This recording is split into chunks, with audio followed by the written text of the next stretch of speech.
Here we You blew it! You blew it! This man was a bona fide scrub. I find your lack of faith disturbing. Oh, poor you. I'm funny how? I'm funny like I'm a clown. I amuse you. I make you laugh. I'm here to fucking amuse you. What do you mean funny? Funny how? How am I funny? stupid. Yes, sir. Welcome back to another edition of the Participation Trophy Podcast. You are listening to episode number 39. We are fresh off some PTO here, back after a 1 week hiatus, and back in a bit of a celebratory fashion, if you will. There's a lot to be excited about tonight. For one, this is Zain's welcome back party. Yay. Yes, sir. He is still smelling like a vacation. My man was in Tulum, Mexico. I was not in fucking Tulum, man. I was there You for weren't? I was there for like 6 hours, man. He said we're not doing Cancun no more. Yeah. We're doing Tulum, baby. Yeah. Oh, Nah, man. but we'll get into the thick of his Mexican adventure a little bit later. How many? Eid Mubarak to all my fellow Muslims out there. Y'all still smelling like some slaughtered lamb, or maybe some roasted lamb, depending on how late you got out of the farm on Tuesday. We have a new NBA champion. Congratulations to the Milwaukee Bucks. The Greek Freak, man. Giannis dropped a 50 bomb in a championship deciding finals game to get his squad their first championship in 50 years. What else are we celebrating? Oh, yeah, the Washington Wizards, who have a new head coach. Welcome home officially, Wes Unseld Jr. It only took about 4 score in a fucking fortnight before the Wizards finally landed their guy. But speaking of all that, we usually like to keep this podcast a little bit structured with our segments. But because the Wizards hiring a new head coach is a big deal, and because the guest we have in the building tonight, whom we want to talk about this hiring, is a big deal, we've kind of moved up Open Gym to the top of the show. So let me go ahead and introduce the homie. He is the artist who formerly wrote for the all-prestigious Wizards blog, truthaboutit.net, and currently writes for the Washington City paper, a Morehouse College alum with a knack for the best Jamaican food in town. So you better know where that oxtail is, right? Wagwan, bro. Oh, that's how you pronounce it. Okay, all right. He is the bastion of wholesomeness on your Twitter timeline. But if your hot take is shitty, he'll definitely call you out about it, and he'll at you. He's a resilient member of Wizards media, and at the same time, a disgruntled contingent of the Wizards fan base, and that is exactly why he's here tonight, ladies and gentlemen. Cue the motherfucking drum roll for I got the drum roll. I'm gonna throw that bit in later. Motherfucking big welcome to Troy Haliburton. Thank you for joining us, man. It's always great to be chopping up with you, bro. Yo, Abdullah, I'm gonna have to start paying you money to just introduce me into every room that I go into. Now that the outside's opening back up, like when I go into bars, I gotta pay you to, like, you know what I'm saying, just be like the jester who like just rolls out the carpet, like, like, yo, that was like too fire, dude heard this shit, was like, yo, these motherfuckers dating and shit. Like, what the fuck?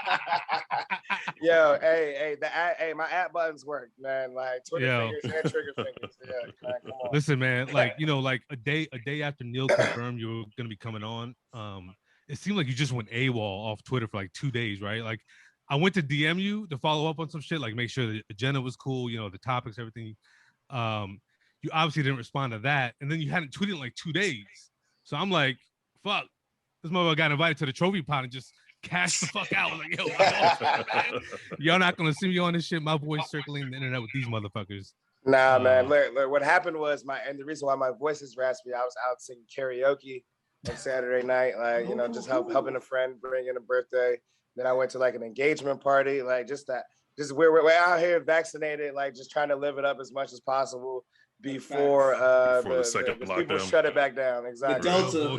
The Delta. Look, man. I believe in science. Shout out to Dr. Fauci.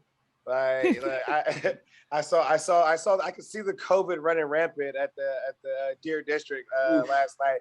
No with bullshit. 65,000 people outside, Tight it's crazy. quarters. Hey, listen, man. We're gonna keep it to sports real quick. We like to usually break our analysis of sports by airing out the runner-up.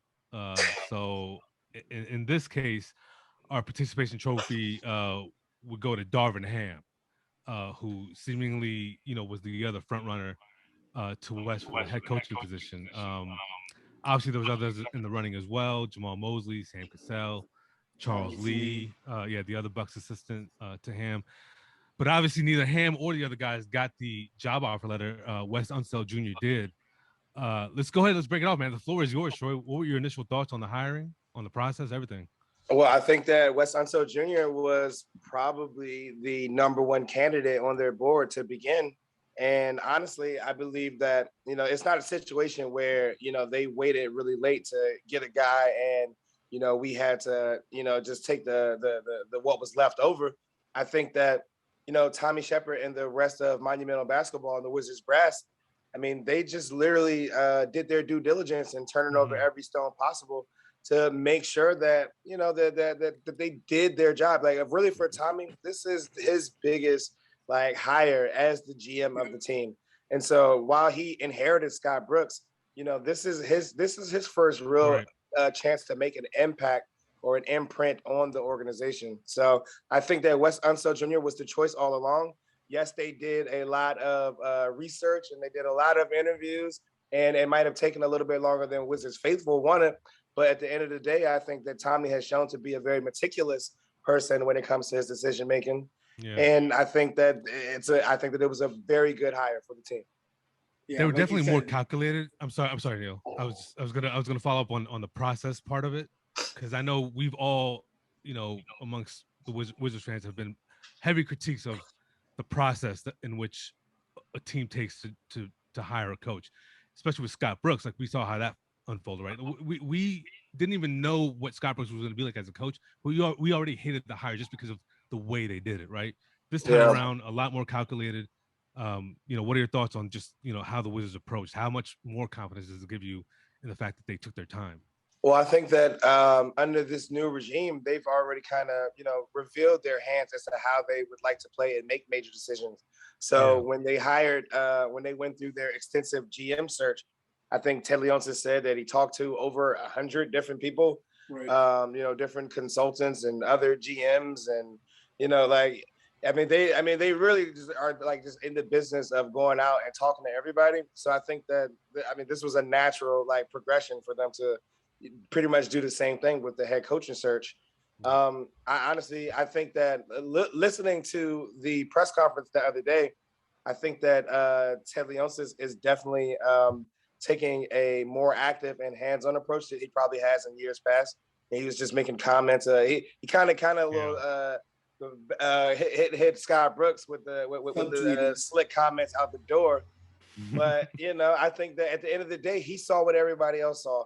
And I think that when he talked about the exit interviews, he talked about, coaches paying attention to detail and, second and third time head coaches not working as hard as assistant coaches.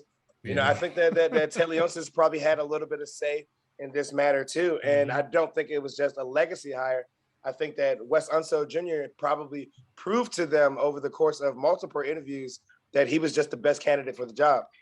Yeah, for sure. And both Tommy and Ted made that very clear in the press conference. They said this is not a nepotism hire, right? It's a nice story and everything, but he had this on the merits of what he's done over the past decade, over the past 24 years. Yeah, no, and then when you also look at the NBA is run just like any other business. When you have a lot of what goes into these hires is based on prior relationships. And so when you look at Wes Unseld Jr. and all of the extensive years that he had working with the Wizards organization and the relationship that Tommy Shepard has with Tim Connelly, and Tim Connelly is the GM of the Nuggets, and he was with the Wizards organization for more than a decade. And so if he's vouching as hard as he was for Wes Unseld Jr. and Tommy already has that prior relationship with him, and the guy literally has put in the work, and from all accounts from everybody around the league is that he is a grinder. So I think that just anybody, like if you're out there putting in the work and you're watching the film and you actually know what you're talking about, I think that he's going to be able to come in and earn the respect of these players just by just showing up and grinding every day. Yeah. You know, the search made me think of I mean, let's be honest, we're talking about guys who had a tie to the staff and tied to the organization. That guy, and let's be honest, we probably all thought Sam Cassell was probably going to go deeper in the, you know, interview process. Any idea what may have happened with Sam? Because he seemed to be in and out and not moving on to the second round. And, you know, there's some rumors maybe he wanted to sit behind and maybe wait for Doc to finish up in Philly. What are your thoughts on maybe why Sam didn't emerge as like a front runner? I just don't think Sam was ever a serious candidate for the Wizards organization, just because I think that, you know, with Ted Leonsis and the image and the culture that he's trying to portray, I think that, you know, if they're doing like their background research on Sam Cassell, like, you know, he's still very much out here in these streets, like, like, you know, and not to say there's anything wrong with that, but it's just like I don't think that he would have been a good fit for the Wizards organization. Like, you know, like I mean, Ted Leonsis is literally scared of gang signs, so it's like I just don't think they would want a coach who just comes in with a little swag and he's just known for the big balls dance, and you know, he just I don't know, he has a bravado about him that I just don't think was ever going to be a fit for this ownership group and this monumental basketball group. So we're not getting Rod Strickland as an assistant, is what you're saying? Nah, I can't see it happen. Nah, can't see it. But of course, there are people on the internet and on Twitter trying to tell you that Sam Cassell is the leading candidate for the Wizards position. But if you know better, then you know not to believe those people. Hey man, we got these people out here trying to be Wojs when they should be Wobbs, man. You know? Big to the clips, man. Big facts.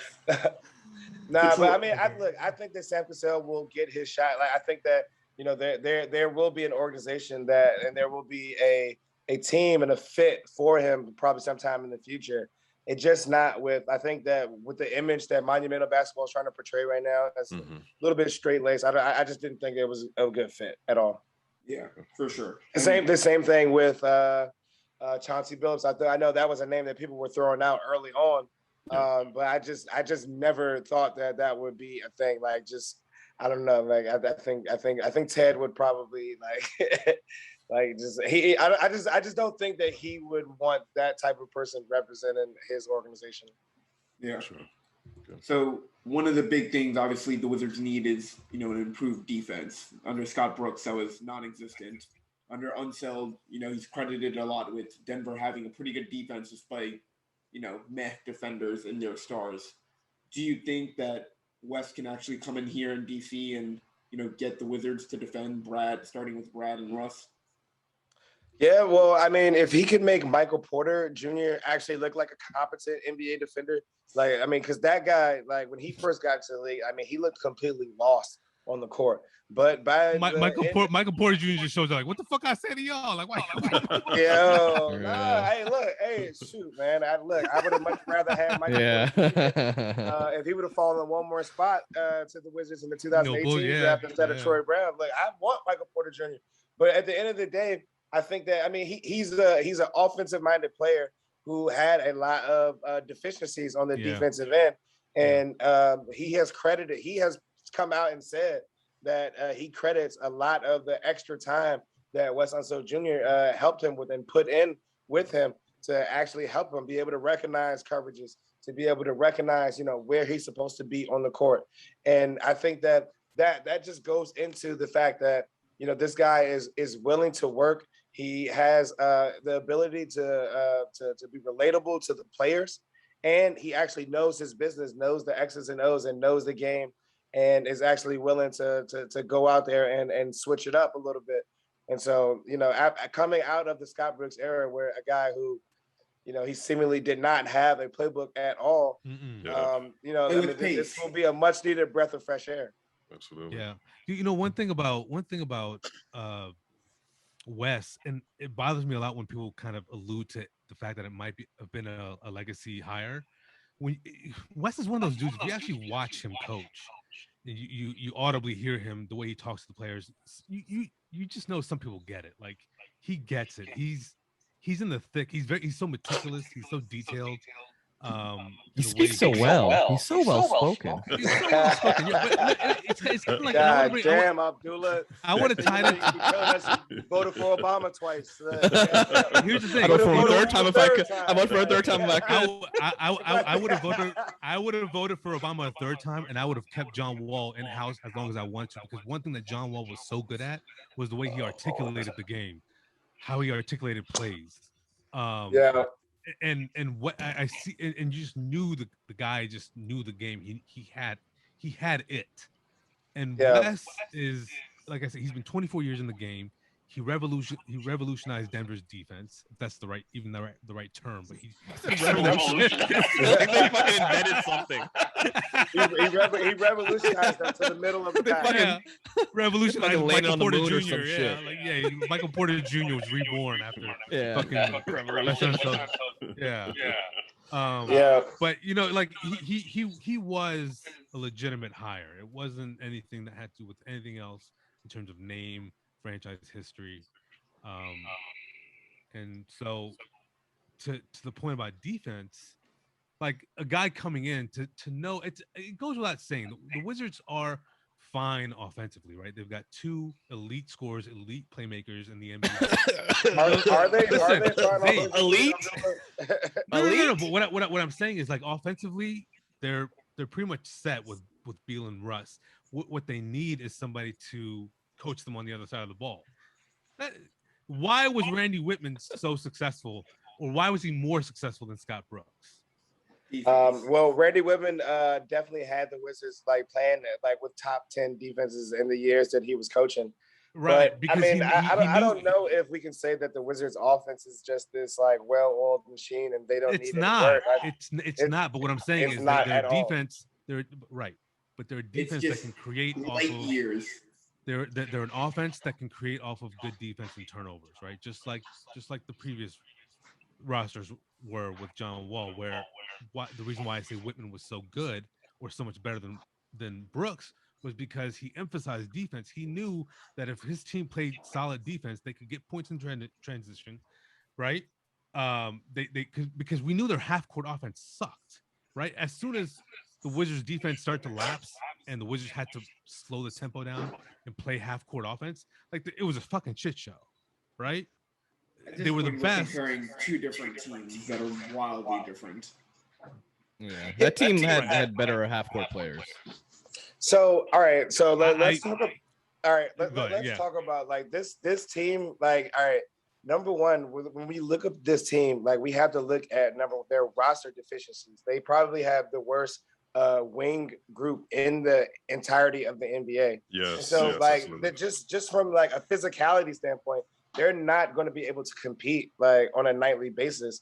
But at the end of the day, if Wes Unseld Jr. comes in and he's able to at least identify some defensive principles that they're able to operate with going forward, like and starting with Daniel Gafford as a defensive anchor at center, I think that, you know, and then looking at Brad and Russ and these guys, I mean, they're not bad defenders. I think that these are guys who like probably don't try as hard on defense because, you know, I mean, they didn't really have pressure coming from the head coach, their best friend, or like telling them to do these things, or maybe they're just expending too much energy on the offensive end to be focused on the defensive end. Yeah. But I think at the end of the day, that Wes Unseld Jr., he's going to be able to at least come in and get Russ and Brad's there because it starts with them.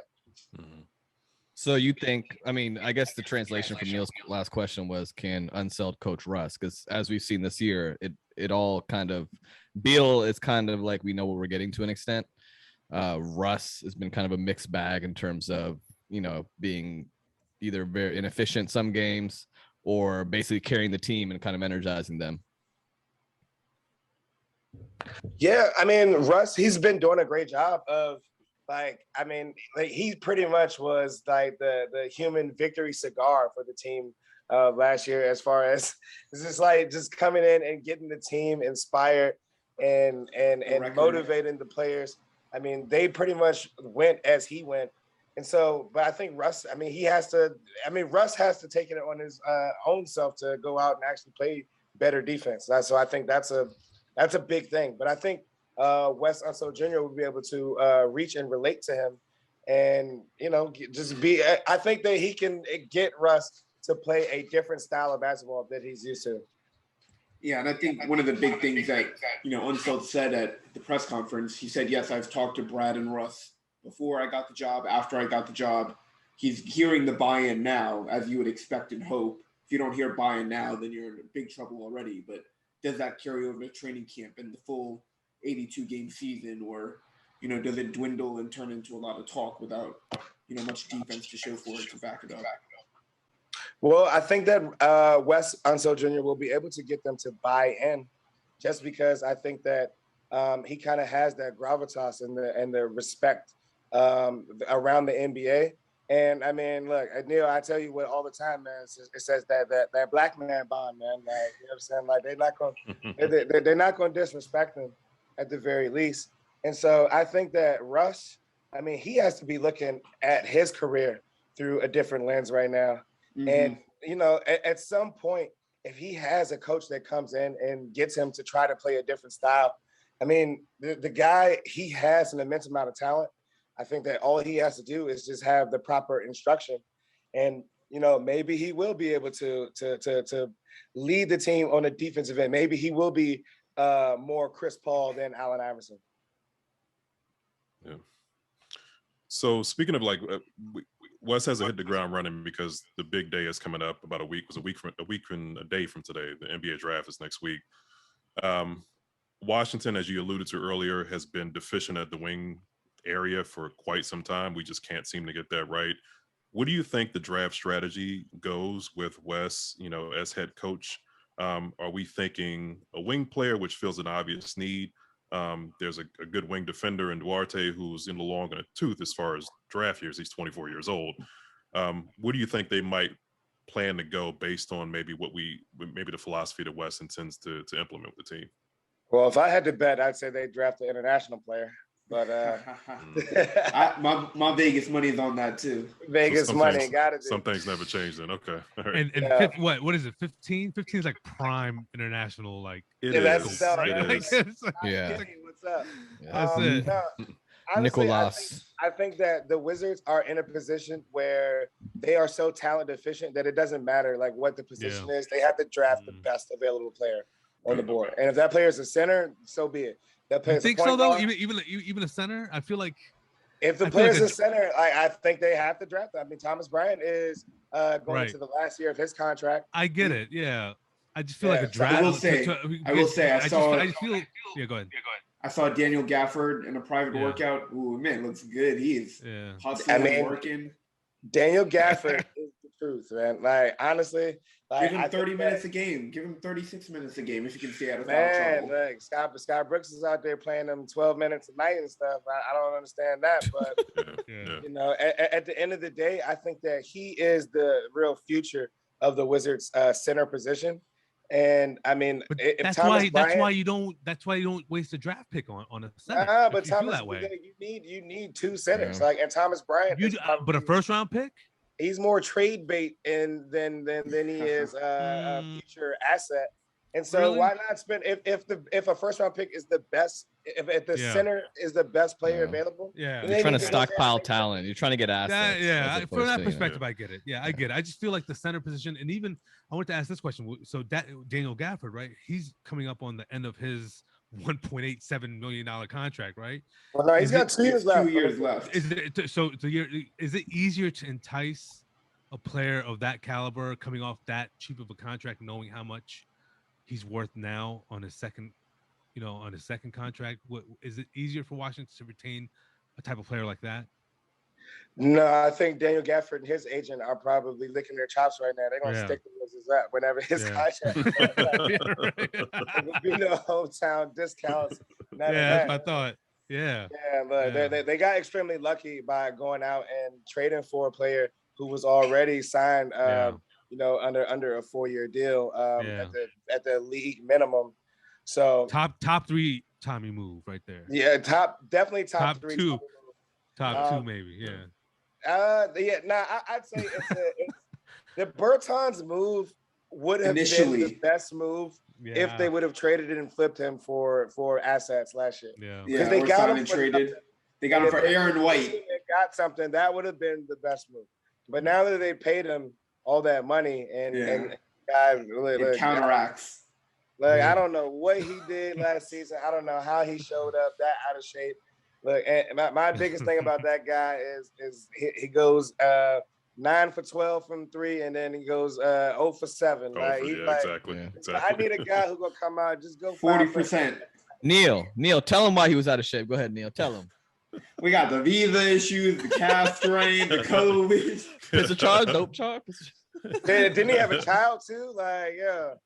He did. He better bounce back, otherwise. Yeah, man. He had public enemy number one. Or all of that could be said, but I mean, the guy literally knew that he was about to sign that contract, and he probably just wrapped himself in bubble wrap for the summer, just so that he wouldn't mess that money up. He didn't go to the bubble last year. Like, I'm like, yo, they don't got Pelotons in Latvia. What's going on, man? Yeah, that created a real summer beef between him and Fournier when Fournier called him out for not coming to the bubble. Remember that? Yeah. Evan Yo, Fournier, man. Like, hey, the thing is, I don't know if you can't be coming out here like throwing up bricks every day in the playoffs and actually talking trash about other players. But you know what I love about Bertans is that he's got a little fight in him too. So he plays out there talking trash. Yeah, he got some getting in face. I saw him getting in the Morris twins face. He's about that life, man. He must be like an ex-child soldier or something. You out in Latvian, that way he doesn't get one of the best Hoop District gifts came from that little ordeal between Bertans and Markie Morris. Yeah, when he called him a bitch, he called you a bitch. I respect it though, because he didn't back down. I need those kind of balls to say something to Markie Morris. You a bitch. Yeah, trust man. me, you don't want Markie Morris to tell you to keep that same energy. I know. Neil, you're actually speaking from personal experience right there. Yeah, the DMs will prove it. Yeah. All right, y'all. Well, we're definitely psyched about Wes Unseld Jr. The checklist is thorough for the Wizards right now, like their needs and wants, from wing defenders to backup center, draft strategy, all that shit. So, because the Wizards faithful, one of the biggest points of angst and dismay is the fact that our team hasn't won a championship in 40 years, right? Go ahead. As I say, see the Milwaukee Bucks, man. They were 50 years in the game. Well, there you go. Man. Hey, you read my script, man. So exactly. I'm on it. When the Bucks fan used to hear that shit, right? They were like, "Here, hold my beer," because it's been 50 fucking years for us. Yeah. But all that as of last night, Tuesday night last night, was history. The Bucks are the world champ. The Bucks are the world champions after knocking off the Suns in 6. What is that? A gentleman's sweep, four straight wins to close it out. 6. Yep, there you go. They were handed the Larry O'Brien trophy last night. So now it's time for us to hand out our participation trophies. Let's get right to it. NFL, NBA Finals participation trophies. The first one, it's obvious, right? The Phoenix Suns in general, they go up 2-0, and then all fucking hell breaks loose, right? Giannis gets that 20-point third quarter in game 2. 42 for the game. They still lose by 10. And that's when he had enough. He said, fuck this shit. I'm going to drop 41 again on y'all. And then the Bucks, no looking back after that. Obviously, I want this conversation to go right into Giannis and what he did last night. I mean, everyone's takeaway is seeing that shit unfold, man. But really, the biggest participation trophy, Chris Paul becomes the first player in NBA history to have blown 4 2-0 series in his career. I had one lined up for him. Yeah, it's been rough for Chris Paul, man. Yeah, I mean, I think Chris Paul, like, he somehow increased his legacy and also like proved all of his doubters right at the same time. It's just like it's really weird. Like, he had this thing where it's like he made it to the finals, like he like reached this kind of pinnacle for the sport, just even making it to the championship realms. And so, I think that, he still will go down as one of the, top 10 point guards of all time. But at the end of the day, there is something there to be said about, him not being able to close in the clutch. And, it's at a certain point, it's not them, it's you. Like, it's gotta be, it's on him. Like, he can't blame Scott Foster. He can't blame, the Warriors coming along. He can't blame, rifts between, he and Blake Griffin on the Clippers. Like, at some point, it's got to be him. Yeah. And so when you have, the point guard can't come out and have, consecutive games of 5 turnovers in the NBA Finals and expect for his team to come out and get a victory. And so at the end of the day, and Giannis is probably going to go down as one of the top 20 players of all time. Like, he's already a 2-time MVP. He's going to be putting up like ridiculous numbers going forward. I mean, he's like Shaq in the paint, but with guard ball handling skills. Exactly. Something that the league has literally never seen before. Yep. And so, and also, like, man, I just fuck with Giannis now, man. Like, he just like seems like a guy, good dude. Like, you just want to root for, that you want to believe in. Like, the way that he talks about, his humble beginnings, the way that he talks about, his failures and how those, drives and motivate him to work harder. Like, I'm saying, like the video of him talking about how, he's gone airball back-to-back free throws in Game 7. It doesn't get any lower than that. Like, it's there's nothing else for him to do but go out. And he actually, when he says it, I believe it. Sure. And so that type of confidence allowed him to go out and hit what he had 16 for 17 from the free throw line yesterday. Yeah. Like, I mean, that dude's just a winner. And I think that we're all witnessing something special. And I think that LeBron needs to be looking in his rearview mirror right now. Yeah, I mean, he dropped 41 in Game 3. I think Middleton had that big game in Game 4 where he dropped the 40 bomb, and Giannis had like 27. And then last night in Game 6. And so the thing about Giannis is he's been labeled as bagless, right? A guy who doesn't have a bag, right? He's just a 7 foot, freight train just coming down the lane, and that's it, right? Everyone just moves out the fucking way, right? I think last night, not only just him dropping 50, but he pulled everything out the bag last night. You had the spin moves, you had the step back J's, you blocks, had the transition, the block. I mean, so many blocks, so filthy. Yeah, and I mean, Zain, 35 points a game in the series, 13 rebounds a game, 5 assists, 2 blocks. I've never seen a guy level up this much in 1 year. Even just a postseason, like he was doing shit I've never seen him do before. Just taking fadeaways and runners off one leg, and Troy talked about a Shaq-like post game, like, and Ayton just couldn't do anything. Like DeAndre Ayton could not. He wasn't trying to do anything either. Like, it was just like he was just there for the moment. And Giannis, I want to say he shot 20 free throws. It was just one of those things that the more you watch the game, you knew what was going to happen. They could not stop them. And I like the finals like this because it shows, to me, the 3 ball is kind of taken over the NBA. But to me, this shows, and if you go back and look at any finals, like, rebounding and getting easy buckets, is going to be they rebounded, I rebounded them, and they got easy buckets. The Suns are a team that struggle to score. They're a jump shooting team, right? They barely got any easy buckets inside. Everything was a struggle, and the Bucks everything came easy to them, how I saw it, at least. I mean, that's what happens when they're so reliant on Chris Paul and his pick and roll game. Yeah, that's all. DeAndre Ayton was. First of all, I got to call out Bill Simmons, man, because he had a podcast like last week where he said DeAndre Ayton was the 18th best player in the NBA. Like, I was like, this is recency bias is going crazy. Yeah, it's the 18th, like that's insane to me. But at the end of the day, I think that the Suns have a bright future. But what they needed was 1 or 2 more ball handlers and creators. Cameron Payne, like his glass slipper kind of ran out, and the juice that he had in earlier series like just didn't play out in the finals. And Mikal Bridges, he's still a couple of years away from being able to kind of beat cats off the dribble. Right. But yeah, besides Chris Paul and Devin Booker, they didn't have any guys to be able to go out and create any offense. And so Right. I think that, you know, over the course of a 6-game series, those flaws definitely revealed themselves. You're absolutely right, and I think you know, talking about the team moving forward, I'm looking at the salary cap table right now. So the core of the team is going to be still intact. I think if anyone's going to be possibly not there next year that matters is Cameron Payne. Yeah, Payne's gone.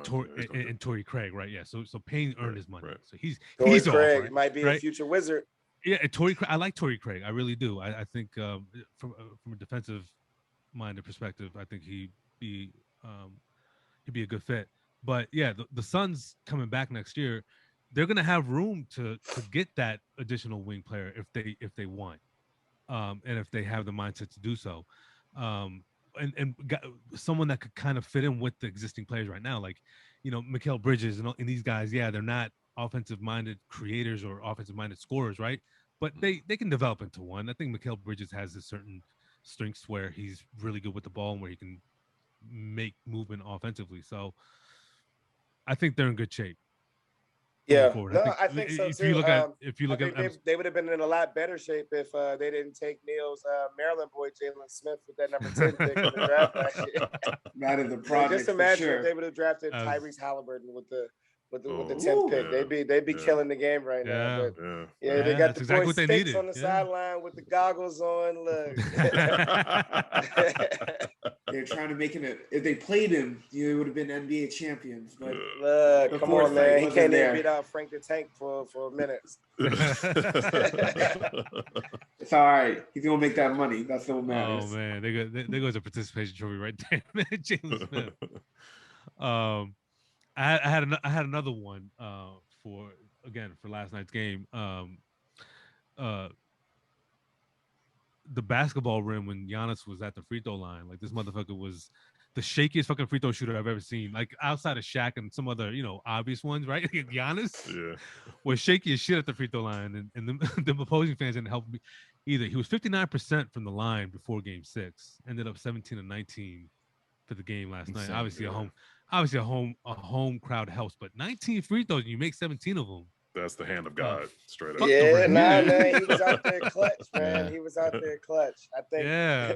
I mean, he's definitely shaky as a free throw shooter, and I actually got a lot of enjoyment out of like the opposing crowds, like during the counting. It was that funny. shit was great. That became one of the better storylines of the playoffs. What the hell was up with that old boy who was counting the $100 bills like at the last game?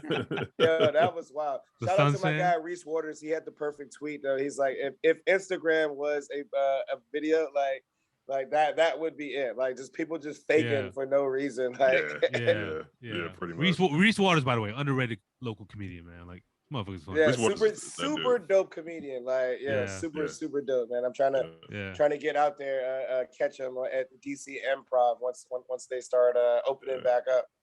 That's what's up. We gotta plug him. Troy, you gotta get me on the radio with him now. Whenever you're around, be like, oh, I know a guy. Nah, I know a guy, man. Come on, man. Hey, look, man, we still need to pitch 980 for our show. We're gonna get the Black and Tan show. Look, man, it's still coming. Still coming. Patent pending on this IP out there. Nobody's still that. Need money. So I want to pick y'all's brains now, because we're talking about Giannis, and we can't talk about Giannis if we don't talk about history, right?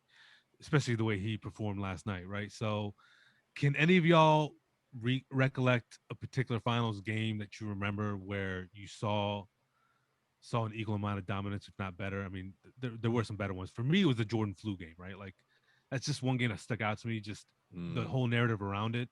And he just, for some reason, that illness seemed like it made him even more unstoppable. Like, it was just a blur of Jordan after Jordan after Jordan after Jordan, like play after play after play. For me, does anything else stick out to you the way either that game or Giannis's game yesterday stuck out to you? God, that's tough. Yeah, it's hard to think about finals games. It really is. So it's a tough question. The LeBron game 1 versus Detroit. The Warriors, where he had 50. The JR, like that. Yeah. That was that was like an all-time great game up until that last like 20 seconds. Damn, JR literally ruined an all-timer. I love. Let's see what other finals games. What was it? The Shaq when he had like 40 Shaq- and 20.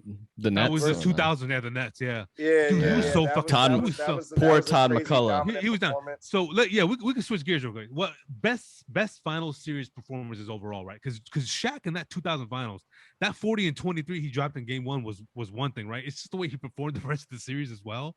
Like he ended up averaging close to 40. I think it was in the high 30s. It wasn't. And they had it was nobody that could fuck with him though. Yeah. Nobody. What did Nobody Wade average that year? Oh, Wade's 39. finals is the up there. It was Wade, like the 35? 06 Wade finals, 06. like not Average just like one 30, game, but as a 33, series, 35? Like, yo, Yeah, that's he- gotta be up there. Like That's iconic. that It is dude, up there. Like, Yeah, really went yeah. super flash. Like Yeah, I've never seen yeah. anything like it. Yeah. Like he literally almost single-handedly brought them back. Like, And won they were that down series. That was 0-2. crazy. They were down He looked like 0-2, Jordan. and they lost both games at home. Everybody thought that series was over. After I thought it, and they were down like 15 in game 3, and Yeah, then in game they 3. came all the way back. Fucking. Yeah, no, that Dwayne Wade performance was definitely an all-timer. Let me think. Durant 3 years ago. The 2018. Durant, the was Yeah. the one. I mean, he came No down one- and hit yeah. that pull up. Yeah. That 2018, he had a couple big Yeah. shots in that series. Jordan against the Suns was another one, probably. Yeah, he was great. Another single finals performance. Again, I'm gonna keep it with Jordan, man. Jordan in '92 against the Blazers, game 1, the shrug game. The shrug game. Shrug yeah, game, there yeah, you go. He dropped 35 in the first quarter, like 6 3-pointers. 6 threes. Yeah. That was one of those. I mean, I was a little adolescent back then, but that was really what Damn. got my Neil wasn't even born then, probably. So. no. It was a 92. zygote. What are A zygote. these years that you talk about? Yeah, You already got These You know years about, Unseld. that you know talking about Cliff Robinson, man. Wes Unseld already working in the NBA as long as I've been alive, and like y'all are referencing finals from when back when? Jordan Yeah, person that you is speak of? actually insane. Yeah. You know, in the Zoom call, what they say, you could drop if you could drop now if you want. Damn. Hey man, y'all kicking leave y'all the all off hot the take Zoom. kid alone, man. Hot Like, take, man, yeah, hot take, he's yeah. out here putting in work, grinding for Hoop District, man. He sure is, man. He's my ace. That's what I Yes. call him the Daisy David Aldridge, man. Hey, there you go. I like it. Oh I my like goodness, it. man. DA, come All right, man. replace Fred with me. You heard it here first. So the finals are over. We know basketball don't stop. I mean, hell, the fucking media day. What you say, Neil? 10 weeks away already? Less than Media 10 day? weeks. Less than 10 weeks, September right? 27th, baby. So we're gonna keep the basketball. We're gonna switch over to the international play, the Olympics, of course. We had to do this, man. Soul Wizards, hashtag Soul Wizards. Participation trophy participation trophy award going to motherfucking Bradley Beal, man. I mean, come on, man. We finally had our first Olympian, and So close. he goes into the protocol, then gets bounced from the team. Yeah, a little shaky to Fucking- start, got his shit together, and then Yeah. ran Oh, he close, was man. looking good. That You You third talking about game, Brad? Yeah, in the I exhibition. think- No, I'm talking about I the thought very the first, yeah, third game he looked good. The first Third game, I game, don't third think game. he scored. Yeah, Did for he first hit a couple bucket games in the weren't that first great. game? Yeah. Yeah, He but he got it together. He started all 3 games. Yeah, I do like the fact that he was showing a lot more initiative on the defensive end. Correct. Mhm. And I think that it meant something. The fact that Greg Popovich was putting his trust in him, and that he was putting him out there. But I mean, that was short lived because he got 3 exhibition games, and he's not even going to be on the Olympic team. yeah, And sucks. I don't think that anybody really understands why. Like, it doesn't really make sense because Zach LaVine went through the COVID protocols, and he's getting ready to be getting on a plane and going over to Tokyo.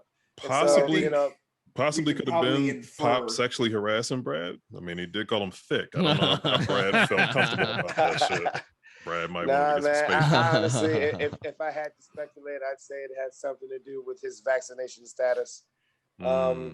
Right, that and/or he Mm. might have actually tested Drop positive. the flex bomb right there. Wow. No, I mean, I at the got end it. of the day, I got it. If he tested positive, if he was vaccinated, just like with Chris Paul, I mean, he could have you saw what Sure. he went through with in the series. He only missed like less than a week of time. Right. Is it And is so it is it we is we it can lawful? infer that Brad is not vaccinated. Yeah, right. So my question is it lawful for an agency or a company to mandate vaccinations to participate in a certain event? No, not at all. Like okay. he does not have to get vaccinated. He doesn't. He doesn't. Okay. So I'm just wondering if there was some sort of regulation or policy where, I don't know, some sort of vaccination. It's frowned upon. In place. It's frowned upon. No, there's no law against that. Moral they pressure. have HIPAA laws that go against that. Right. He doesn't have to get vaccinated. He doesn't have to reveal whether he's vaccinated or not to anybody. Right. I think that smart people out here using deductive logic and reasoning, of course, will be able to determine that it doesn't really seem like if he was vaccinated, there would be a way for him to make it to Tokyo. Yeah. And in order for him to be like ruled out completely, I think that I don't know, it's just a little bit revealing. But you know what? At the end of the day, the only person who's hurt by that is Brad, and so, I think that he missed out an opportunity for him to be able to grow as a player.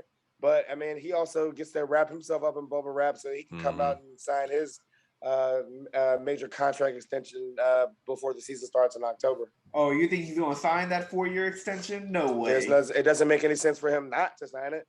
It's not like he's going to be able to go out and get like a much larger sum of money. And so at the end of the day, it's just, why not just lock into that, almost nearly $200 million. And if you want out, you can always request a trade next summer. Like it's not. Yeah, if you're going to say that. Yeah, if you're going to say that, oh well, the Wizards aren't going to hold him hostage if he wants out, then sure. If he essentially can snap his finger and be sent to his destination of choice, then yeah, obviously you take the money. But in theory, the Wizards have some position of strength if he were to lock in with them for 4 years. I think that he and Mark Bartleston, right, his agent, have been planning this from the get-go. Oh, Mark's smart. Coming into his 10th year as an NBA veteran, right? As a vested veteran, he's eligible to sign for 35%. 35% of the salary cap just by being a 10-year veteran. Yep. Like I think this has been their plan the whole time. And so there's no reason for him to go out and not, sign on the dotted line for that generational wealth. It's facts. That's why he did the 1+1 extension. Everybody was exactly like, just so he can get to this point. So him not going over to Japan, like just imagine if he would have gone over there and had an injury, because the Wizards, they'd have come back and still gave him the contract, and exactly. it just would have been all bad. So like Brad can hang out in California with his beautiful family and go to Disneyland, and he'll be ready to come out and play when the season starts. Yeah, I'm cool especially with that. the season starting on time this year. I'm not mad that he's not playing. That's a good point. I'm really not mad. It's a compressed off season. I'm not mad, but I also would have liked to see him go out and play like meaningful competitive basketball games. Yep. It's like it helps. A lot of Wizards fans, our major complaint of Brad has been, his just lack of poise, kind of in clutch situations. Like, I'm tired of watching the guy dribble the ball off his foot with 5 seconds left. Like, I think that slipping in the corner of the floor, playing with the best players, I think that would have given him an opportunity to kind of grow into, just being a more clutch and more efficient clutch player. That's great points on both sides. But nevertheless, Bill's going to be out, so he will have time to prepare for the season. Got replaced by Keldon Johnson and JaVale McGee. I mean, just to add injury to Wizards insult. JaVale McGee makes the shout out to Keldon Johnson though. He's a very quality prospect. Yeah, he was good. Yeah, he is. A lot of energy. He's good. I like his game. Like he's got a little wiggle to him. He's not really all that athletic, but he can shoot. He gets to his spots. Like I like his game a lot. Yeah. So would you want him over Rui right now? Nah, man. Japanese Jordan, man. Come on, man. You playing around, man. Like, man. You don't believe in Rui? Hey, Rui gonna take us upset to the promised land. Rui gonna upset Slovenia and Luka Doncic. You heard it. Neil, Wizards time is over. Let Mr. Haliburton talk to the other adults. Every time I set up that. Hey, are you on these the OG Gary Payton or something, man. What's going on here, man? That's absolute crazy talk. I set myself up for like the perfect saying, right? To just let's smooth it on out. This motherfucker just, what about Rui? Yeah. How about Rui? What about Rui? Luka at that. Yeah, this guy Neil. Always a loop back. Never a doubt. Man, got you, man. Like, I'm about to. You wouldn't be Hey, the listen. hot take kid if you didn't just throw out a couple outlandish things every once in a while. You would think I would throw a barricade at him if I like brought up the notable Iranians that are playing on the Iranian team in a few weeks against Team USA, but he'll probably bring some shit out of that too. Well, Hamid Haddadi went to Wizards draft camp. Exactly. Yeah. He was at the Capital City Go-Go Open tryouts in 2018. Oh, was he really? Was he really? No, hey, Abdullah, like be proud of the Iranian national team. I am. Give us the scouting report right now. On the Iranian national team. A team that came from everything. Well, I tell you this, man. One of them had the wildest last names, Muhammad, and I can do this. I'm brown, and I'm a neighboring country. All right, I can do this. Muhammad Jamshidi Jah Farabadi. That's one name right there. Okay. 14 syllables, bro. You can't do it. Hey, listen. You might play good defense just off that name, man. Hey, that's what's up, man. I'm sure they're gonna come out there and drop buckets. And they're gonna play with heart. You got and heart? Sit on Stephen A. Smith and make him get the notes app out and apologize to the world. There you go. Hey, shout out a belated detention to Stephen A. Smith. Evergreen detention. Man. After the Persians, listen to this. After the Persians, Team USA plays the Czech, and you know who's on that roster? My guy, Thomas Sadaransky. And who else? Jan Vesely. And who else is on there? Vesely and Sadaransky are both on that squad. They better light my guy Thomas Sadaransky. Look, come on now. Look, Tomas. Look, how many days did we spend in the locker room talking to Sadaransky? And he'll be letting us know, like, yo, he don't know what's going on. I don't know what the call was. Scott Brooks ain't told me nothing. I don't know why I'm not playing. Like, gave him the silent treatment on the bench. Should be ghost his text. Oh shit! But I messed with Sato because he kept it real though. Like he would be like, I don't know. Ask him. Like, nah, he was a good guy, man. Like he deserved to be able to go and get another opportunity. And shout out to the Czech team because they went out there and took care of business against the Canadian national team. You know, albeit it was Andrew Wiggins, but Sato was out there shaking and baking on those guys. But I want to see Jan Vesely. I just want to throw on some old Jan Vesely jersey and be able to just bask in old Wizards glory and think about what could have been if we would have drafted Klay Thompson. Yo, do yourself a favor. Klay Thompson, Giannis, follow Jan Vesely's stats on Twitter. It used to be like an automated game by game update of his final stat line. What the fuck? And the shit is hilarious when you look back on it. Like you just scroll through the page, it's just a bunch of zeros, right? It's just the shit is hilarious. I was gonna ask how many. What's the foul limit in international ball? Is it 5 or is it 6? 5. It's 5. Oh man, Jan Vesely's out he's of there. He's gonna play 10 minutes a game then. Like there's no way he's gonna be able to make it. You know that Marcus Camby gift? The Marcus Camby gift. 2 minutes. He's a hacking machine. There's no way he's gonna be able to make it. This is all right, man. Listen, hey, Zane's about to grab his coat. If we mentioned one, no, in my mind, I was literally just thinking if the Wizards drafted Klay Thompson, the Warriors, like, what the fuck happens? Like, the Warriors probably don't win a title. No, KD maybe stays in Oklahoma City. Yeah, he never leaves Oklahoma City. Wizards what if is if they trade Bill for Harden. So the Wizards with Harden and Wall probably like maybe they make a conference finals like in the mid 2010s. No, but Oklahoma City definitely wins a title with KD, Brad, and Russ. No, but to Zane's point, he's saying like if Klay gets drafted by the Wizards that year, it changes the whole like trajectory of the NBA for decades. No, you're right. It's insane. Yeah. Brad, Oklahoma City Brad wins 3 straight championships. Right? Right? The Warriors dynasty. So Yeah, I mean, that's what I'm saying. Exactly. yeah, I mean, all of these things like are definitely like domino effect. But the Clay thing, like just Clay going to Golden State, and even though I think that Draymond is probably more of like kind of like the linchpin of the guy who, but no, Clay being that Splash Brothers that 3-year run they had will probably never ever be reached again. Yeah. Fucking Ernie Grunfeld is like crystal ball. They would have ruined Clay. He'd be like a fucking retired drunk by now or something. Well, Clay would have become Chris Singleton. Exactly. You see it. I always say everyone moans about, well, we didn't pick Kawhi Leonard. He would not have been Kawhi Leonard. Up, these are they're all DC. counterfactuals, but we don't have a track record of developing shit. Right. And if you do a direct exchange, like say Jan Vesely ended up on the Spurs, are we looking at the next Dirk under Popovich? Like probably. Who knows? The next Dirk. Oh man. Jan Vesely didn't even look at the and Troy. The reason why I say next Dirk is because that's who Ernie Grunfeld said he was. But the team couldn't develop into such. That's so sad. Ernest. Oh, God.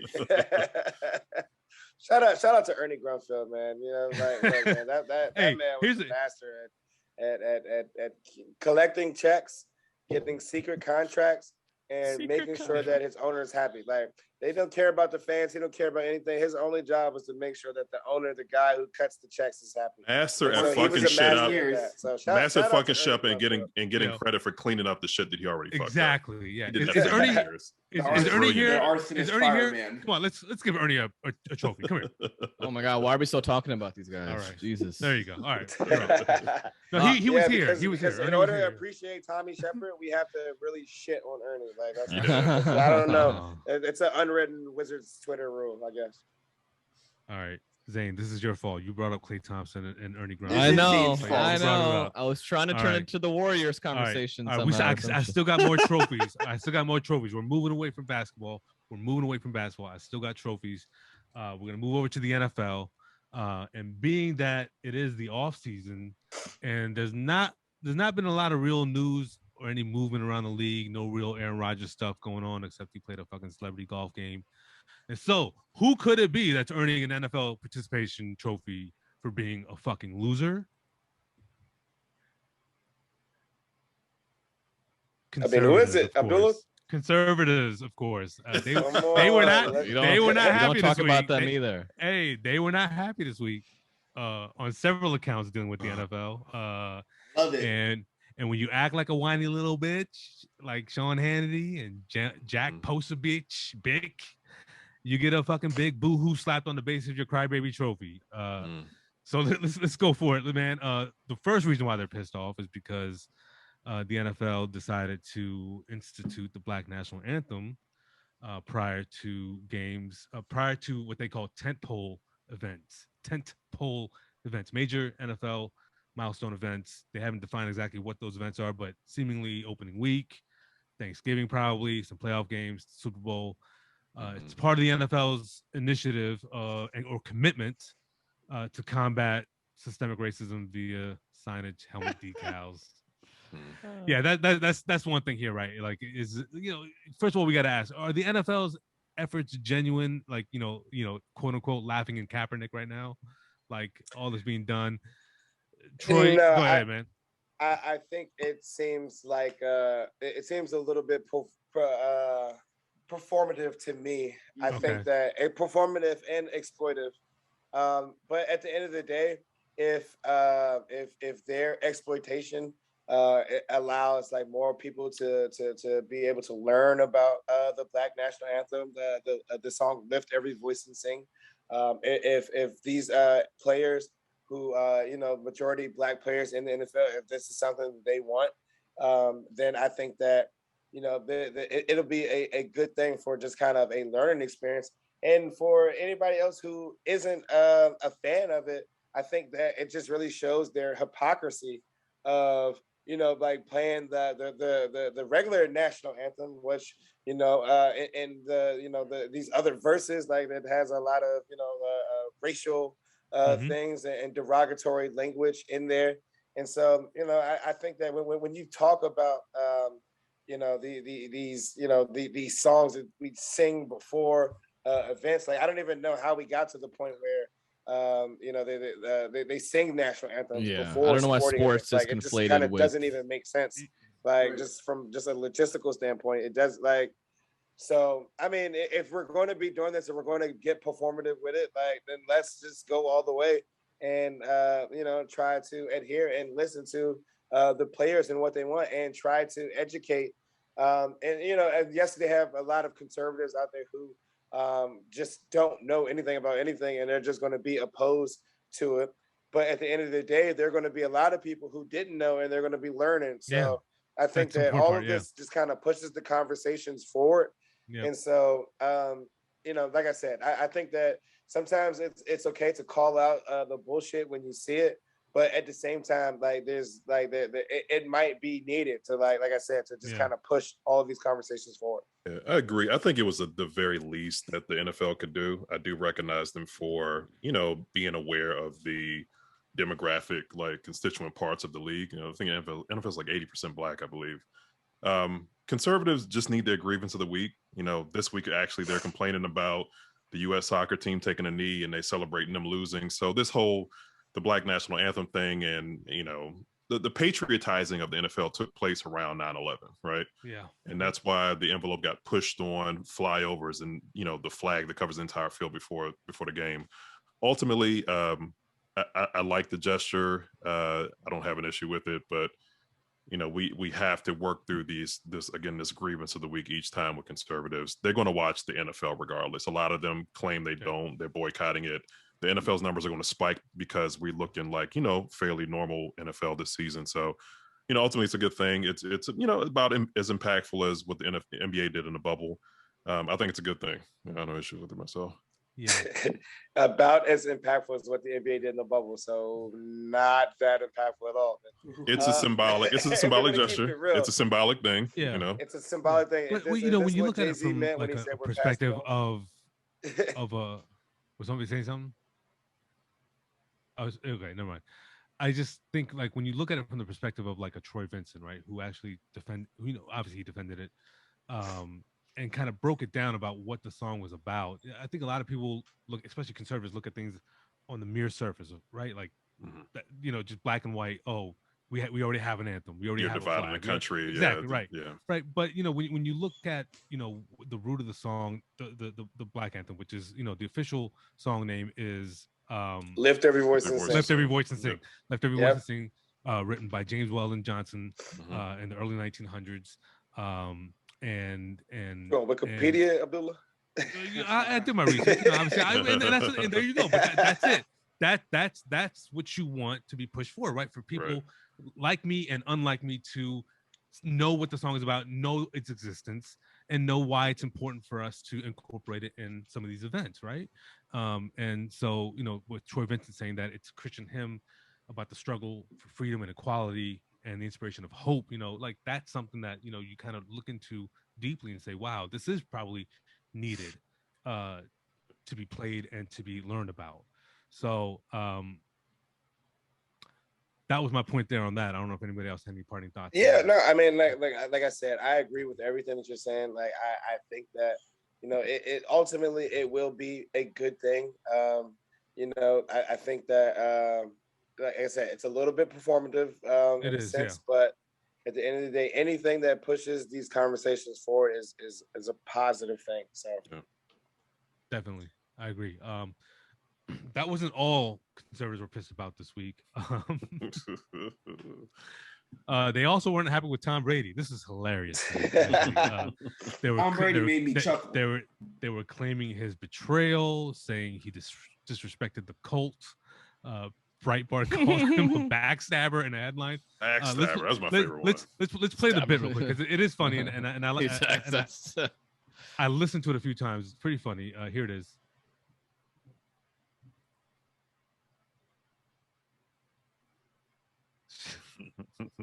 Wow. So this fucking is what hilarious. set them off. Yeah, it's hilarious, and this is what set them off. They call it mocking of Trump. 5 times, Breitbart releases this article where they they list 5 times Tom Brady called Trump a friend before stabbing him and his supporters in the back. It's so fucking fragile, man. So Stabbing fucking frail, him and man. his supporters in the back. So Wow. frail. If you don't Wow. kiss the It's a Trump headline. ring, then you ain't shit. It's so they're so fucking Yeah. transactional. It's so fucking ridiculous. Yeah, but it's actually wild because I mean, he was just trying to get a couple jokes off. Like That's Yeah. it. That's he it. doesn't That's mean it. anything. Right. Even the That's meme it. game, Tom he's Brady's trying to probably, raise just his as MAGA stature. as he was. Like, So they're 2 weeks Yeah. ago. so they're canceling Tom Brady. Yeah. Tom Brady cannot be canceled. Like I know. Yeah, like He I'm holds sure the he's power. gonna be at Mar-a-Lago golfing with Donald Trump like sometime in the near future. Yeah. And the people who were mad and complaining about that, like they Well, aren't. they don't watch like, football already anyway, rich right? People that Donald Trump and Tom Brady are like unified with, like they don't care about these poor people who are mad about that. So like, Yeah. like it's this is much ado about nothing. Like Tom, Yeah. like I Pretty said, much. Tom wasn't any less MAGA in that moment. He won't be any less MAGA going forward. Like he just got a couple jokes off. Like that's it. And I respect it. So Yeah. He Well, read the room, you know. yeah. he read the room. He read the room, and Biden he acted right along with it. So I think he took a nice jab at the, what did you say, 40% of Americans who still didn't believe that not Yeah, only he that won Biden the won. Super Bowl or that that Joe Biden won the presidential election. So that if conservatives can't find the humor in that, then I don't really know what to tell them. No, I mean, to Jamal's earlier point, it's always finding something to whine about every week. I mean, so Grievance of the week. And next Grievance of the week it'll be week, yeah. something else. Like Yeah. just follow Jamel Hill's Twitter page. That's where the outrage Exactly. is focused on. All right, man, that's what's up. Hey, man, hey, guess what? Hey, Troy, you sticking around? Hey We're gonna man, keep I you would on love the- to stick around because I heard we're gonna be talking about some hip hop, man. There you go. See, there you go. We're gonna keep this motherfucker hostage right now. Because that theater segment's about to be just as good. And he needs to be here for it. So let's get right to it.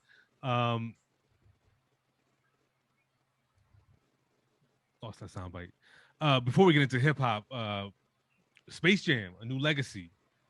Space Jam 2 dropped in theaters and on HBO Max on July 16th. Anyone else get a chance to peep it? I saw it. Neil, you saw it. I haven't saw seen it. I it. saw it Still haven't Friday seen night. it. I was in the theater. Oh, you saw it in the Masked- theater. Okay. Masked up. Look, man. So I read some numbers about the viewership over the weekend. It made 31.6 in the opening weekend.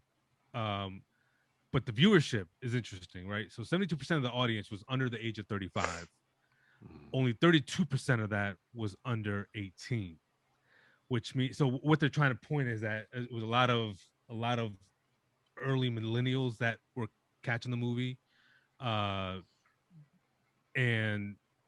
a lot of viewers that were kids during the first movie in '96. Yeah. Which I fall right into that demographic. I know Jamal, you would, and Troy as well. And for me, a couple takeaways from the movie. I thought the movie overall was good.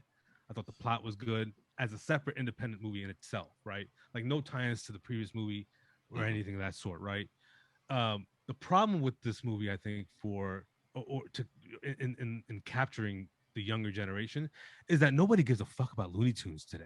Like the kids, my 10-year-old niece does not know who Bugs Bunny is, let alone No, that's real Foghorn shit. Leghorn, Elmer Yeah. Fudd, Marvin the Martian, like all these motherfuckers, all these characters, they don't resonate with these kids today, right? So Can confirm. yeah, Yeah. even for you, like that's actually pretty interesting. Even for you, that this is how long that Looney Tunes has been pretty much irrelevant to children's television for so long, for so many years. But also, who really cares about Space Jam 1? Like, I get it's like a But for us nostalgic at thing. art- Like, we all watched it, right? but like it's not like fucking Casablanca or It fucking isn't, Vertigo or but- some but- shit. but- Like motherfuckers are talking about this shit like it's a fucking classic. Right, but Like- yeah, I get it. I think the criticism from adults today is This is stupid, a Jordan right? thing. It's a Jordan Right, LeBron thing. But it's also that we can only speak for Space Jam 1 for the way that we felt when we saw it at that time, right? Like when I was 14 years old, I saw Space Jam. I loved Looney Tunes, and fucking Michael Jordan was my idol, right? Like put those two together, it was the fucking greatest movie in the world at that time for me for like 6 months. Yeah, having Bugs Bunny and Michael Jordan in a movie is like, and the movie was fantastic. And if you saw Seinfeld early in your Newman, life, Newman was in it, right? Bill Murray was in it, Ghostbusters, all that shit, right?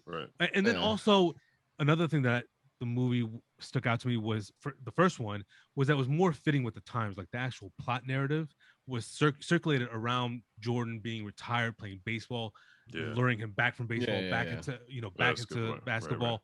All those things resonated a lot more. So those are my main takeaways from Space Jam 2. Again, I think the movie was good in itself.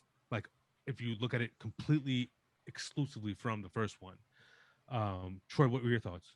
Yeah, no, I mean, I thought that it was a very good movie. Like you said, I thought the plot, I thought the plot was like just almost immaculate. Like, just the whole concept of this.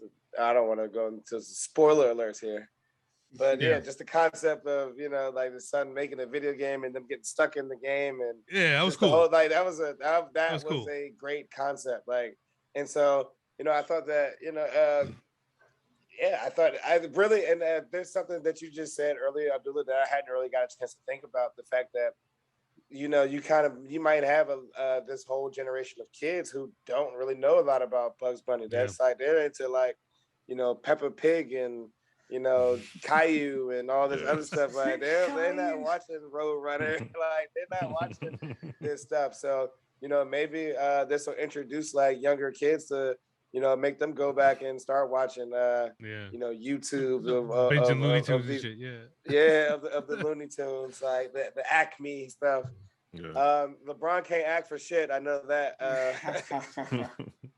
His acting was like, only on the court. Only on the court when he gets fouled. Yeah, there you go. Like that's he'll flail and flop. Him and Chris Paul, the best. He's not really that good of an actor. But I mean, at the end of I thought that he did what needed to be done, and especially when you have like a good portion of the movie that was in cartoons, so he's just doing voiceover. He's talking to a screen, So I don't know.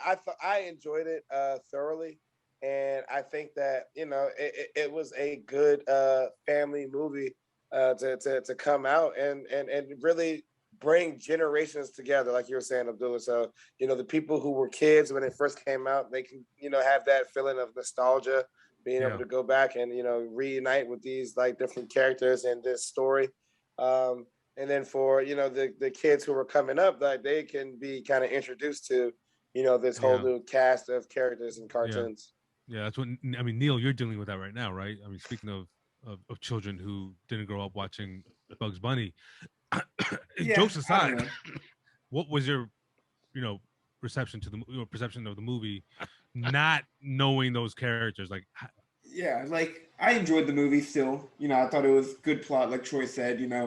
I know a little bit about Bugs like Bunny. in your head at some point in your head, you must have been like, why the fuck is this obese chicken stuttering? I don't even know half of their names, but like the whole duck season versus rabbit season, I was like, oh, they're trying to get Elmer Fudd to hunt the other one. It like took a little bit for it to click for me. So that much. Why do you make it sound like it's something so thought-provoking? Like, they're trying to connect communities. Oh, I get it. Okay, it's warring factions, right? He's like taking notes. Warring factions. Feels like, nah, I actually don't. I'm just smart, so I picks up on it out. Like, I just figured it out. Yeah, motherfucker with a big shotgun was gonna show up. Oh, the symbolism. Shout out to Neil for being smart. Yeah, man. But so they had Zendaya as the voiceover for the female bunny, Lola. So that's Lola, fine. Lola Bunny. But I think the funniest thing that I saw was we we horny on the show. Yeah. Yo, damn, y'all need to get back outside. Man. Lola Bunny, man. Lola Bunny looking.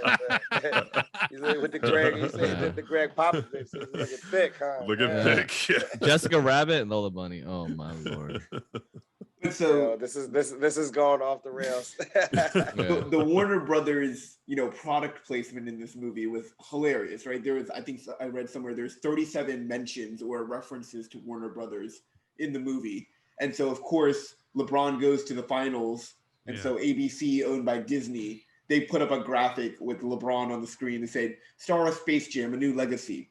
31% Rotten Tomatoes, 4.1 IMDb, 38% Metacritic. They just went in on this man. I thought that was hilarious. Hey, man, as much as I enjoyed the movie, you gotta hate. Haters gonna hate. If you ain't cheating, if you ain't cheating, you ain't trying. So look, hey, LeBron haters they got to throw that stuff out there. Look, it's business, man. LeBron haters have kept Skip Bayless in business for how long now? So original Space Jam got 44% tomato. Really? Yeah. Damn. Both, I mean, maybe both of those movies deserve those reviews because they really aren't that entertaining. Yeah. Like Zain said, it's not Casablanca we're talking about. Well, it's not. I don't know if y'all got these aren't classic movies. The director, Pulp Fiction, like this isn't. Yeah. The director of the first Space Jam said he could barely make it through the new one because he said, quote, LeBron isn't Jordan. I'm like, was Jordan ever a charismatic motherfucker? Like, did I miss that? Neither one of them were good actors, but both of those movies got the job done, and I think that that's all we asked for. I like to your point, it brings generations together. Yeah. So look, I'm not mad at it. I would probably watch it again. Okay. Wow. Okay. So Space Jam, a new legacy, Space Jam 2, in the theaters on HBO Max. Catch that shit. Is this a promo? It's a promo. Just like how promo where we don't get paid. Sponsorship. Hey, bag up, man. Oh man. But while we're here in theater, one thing I wanted to do was big up the late great Biz Markie, man. It's my boy, man. AKA the Clown Prince, the Clown Prince of hip hop, man. Yeah. Who passed on last week at the age of 57. Yeah. Yeah, I mean it's really tough. First of all, 57 in the grand scheme of like life things, like that's not that old. Like, I definitely like pray that I make it past that number. But I think with Biz Markie, that you have to look at like number one, he's the greatest beatboxer of all time. Mm-hmm. He was a literal hip hop pioneer.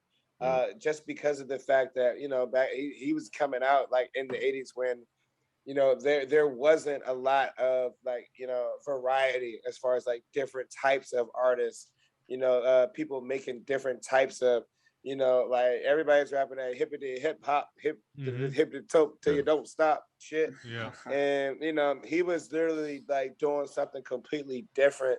He was a goofball. He was like he was the type of dude like when we talk about, I mentioned this term before, like leaning into the bomb, like knowing you're a little out of whack, knowing you're goofy, and then just coming back, you're getting criticized for it, and you come back tenfold, 20-fold. Yeah, that's what I love about this. He didn't take himself too seriously. He was. This motherfucker made a song called "Picking Boogers," right? Like, and there's no symbolism to the streets, like picking boogers. The motherfucker was talking about digging in your nose and pulling the crusty ass, the crusty boogers out, like come on. Yeah, I mean, like that comedic sense that he had, it's like a self-deprecation almost, like with this kind of style of rap, right? And so, but it was so unique, and he will definitely be missed among the hip hop community, and just a friend. Like I'm sure, hopefully, I don't know what his the business of that was, but the royalties behind that, I'm sure that song will be making money for like a century. They were making that shit on Lifetime movies. They were playing that shit everywhere, man. Exactly. Yeah. Biz had local ties, and if you were ever around Laurel, you probably had seen Biz at some point. I saw Biz at Best Buy and got his autograph one day. He was kind of like a local mainstay. So yeah, shout out to Biz for just I don't know, man. He's one of the first rap artists I really got into. I would go into my sister's vinyl collection and put on the fucking Diabolical, like I knew his shit word for word. Like he was really instrumental to me actually loving hip hop, like for real. So go miss the dude, man. Like you said, our old heads are down bad, man. We've been I know, lost man. a lot It's of like, guys. Biz, DMX, like these guys, dying in Shock their G, 50s though. all these It's guys, like, man. I want to see these rappers get turned 80. I want to see 85-year-old rappers in wheelchairs. That's what I'm saying. Yeah, exactly. Spitting bars, like No that's what I bullshit. want to see. No bullshit, yeah, man. R.I.P. to Biz Markie. This motherfucker, he had his hand in everything. Like, he was on the Office Space soundtrack. He had a track with Cannabis. Oh yeah, on the Office Space. On the Office Space, yeah. First Yeah. of all, I love That's that. random Office shit. Space is a classic movie. It's a good soundtrack. The name of the song was "Shove This J.O.B." Like, the shit is. This is the type of shit he did. That's Biz, man. Yeah, it's Biz right there, man. So in the spirit of that kind of hip hop, of influential hip hop, we got a good Verzuz coming up on August 3rd. It was recently announced that the Locks and Dipset we're gonna be squaring off in a battle. I gotta hit that beat real quick, right? You gotta hit that beat real quick. That shit feel like Morgan State, man. Yes, sir. There we go. Yeah. Feel like hearing in the dorms right now.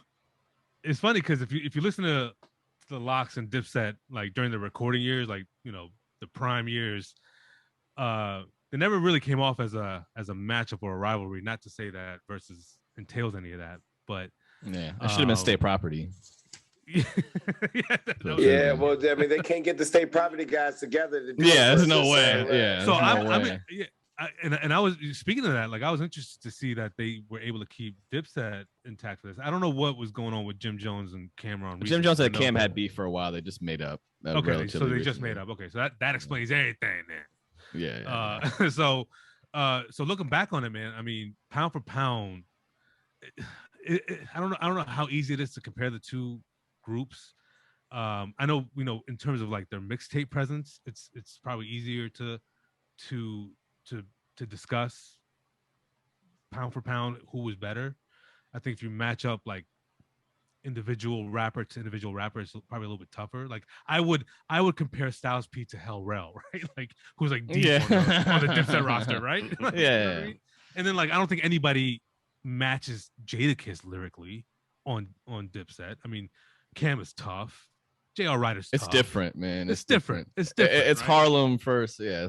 Yeah. I mean, Harlem is its own thing. It's the flashy street. It's the flashy, like, kind of bravado raps of the Dipset versus like the kind of just the street gutter raps of the Yonkers from the Locks. So I think the Locks members, I think they're definitely lyrically probably superior to Dipset. Especially like, I mean, you're looking at like Jada and Styles, like, you know what I'm saying, like some of their like solo albums, they're going back and forth on like tracks like We Gonna Make It, like they're at their best doing that shit. When the coke come in, I got to use the scale that they weigh the whales with. That's a great, like, yeah, that's a metroton. Like, but like lyrically, I think that the Locks, like they have like they're probably, like I said, way better. But I think Dipset, like they probably have more popularized songs. They got more bangers. They got more bangers. They got more bangers. Like. Yeah. And especially when you start talking about like, Cam was right in the game, like in the early 2000s. And then like Jim, like kind of fell into his own, like, around the wave, like around 2004, 2005. Yeah. When he started dropping that Ballin', like Certified Gangsters. Like, and a lot of these songs. I mean, and Jim, like he actually, he still makes like relevant music right now. Like Jim Jones, his last mixtape was actually kind of fire. I know that first of all, we gotta shout out to my man Sheik Luch, who like he doesn't get nearly enough love and respect. Like because like we've already gone like 5 minutes into this discussion and haven't even mentioned Sheik Luch. So Sheik gets the backseat a lot. I know he does. And I've seen people on Twitter that openly just trash this motherfucker, right? They just think he's absolute trash. Because you will find that community of listeners that really dislike Sheik Luch. He's Zayn, okay. are you one of them? He's I see your okay. face. He's He's not okay. he's not trash. He's just not nearly as good as Jada and Styles P. Like, But here's the thing: you have to take Sheik Luch for who he is. Sheik Luch knows he's not anything remotely near any of his other like peers, Jadakiss and Styles P. But I know when Sheik But he's Luch the Jim raps, Jones of the group to an extent. So he doesn't have hits. What I'm saying is that he has bangers. Yeah, I'm talking about lyrically, just lyrically. No, and I what I'm saying is that Sheik, if you look at Sheik Luch, if you were to actually be in Sheik Luch's brain, I would tell you he knows he's not trying to be any of that shit. Sheik Luch just spits that gutter hard shit. Sometimes He's rhymes, had some good verses. Sometimes He has some really good verses. He does have some good verses, but he's more of a shock jock rapper, right? Like he wants to talk about I put bombs underneath the hearse. Fuck the funeral, like, which I don't fuck with. Shit, right? So to me, he's just okay. Yeah, Sheik Luch definitely he writes bars for dudes who are like ex-cons, but now they're like working warehouse jobs. Like that's like his whole demographic. That's fucking perfect. Jamal, that's the but you know the rule. He's the muscle, right? Exactly. Yeah, he's the muscle. Supposed to be the one smacking dudes up, like when they had it. And there's a scale. The people who actually do the shit, their lyrical ability is not as great as the people who don't. We got the bounce on the track. We got the bounce. But then you also gotta give respect, or not respect, but like don't mess around with your Wells. Cause he just got caught taking a gun through the airport last year. So, these dudes don't play around, man. That's just stupid. We talk about Killer Cam, like Cam has like so many records over he's got records like from going back to the 90s, like Children of the like Horse and Carriage, if you did it, hey, listen, what mean the world to you, he's got like old bangers, shoot, I mean he could really play Crush on You because he wrote Little Caesar's verse on that. Oh my god, great verse. You know what I'm saying? If you start going into like ghost writing and stuff, like Cam's like resume is like kind of impeccable. So like I said, I think diss tracks, a lot of great diss tracks too. Lots of great diss tracks. Yo, Mace might want to not like be tuning into that because he's gonna catch some straight bullets for sure. Hey, I can't be the only one that prefers Cameron's Takeover freestyle over the actual Takeover song. Oh come on, man! I think you might be the only person on I love on that. Earth. I prefer Cameron's Hate Me Now to Nas's Hate Me Now. Yeah, okay. Cameron's Hate Me Now is fire. It's amazing. Or Cameron's Bout It. Like what? Body remix is amazing. Yeah. Amazing. Yes, Look, so come on, that Cam has that under his belt. I thought I had someone with that Takeover freestyle, man. I guess I did. Neil, I love that Takeover. There's two of them though, so Neil, I can't find the other one. If you can find me the other one, Neil prefers the Takeover freestyle over. You some bullshit, like Troy said. Only person on earth. Exactly, literally the don't only throw Neil's name in there. He said by default, I don't prefer that shit.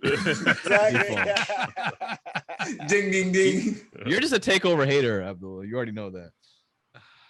I mean, I don't know. Have we had this conversation? Ether growing up, so look, I'm not. We haven't had this conversation. I think we agreed on this, Troy. I think we agreed on this. Ether is a much better like just diss track, but Takeover is a better song. It's biased, Neil. Takeover is like actually like a good song. It's biased. It's biased. No, I enjoy. So like Zain, I've mentioned this to you before.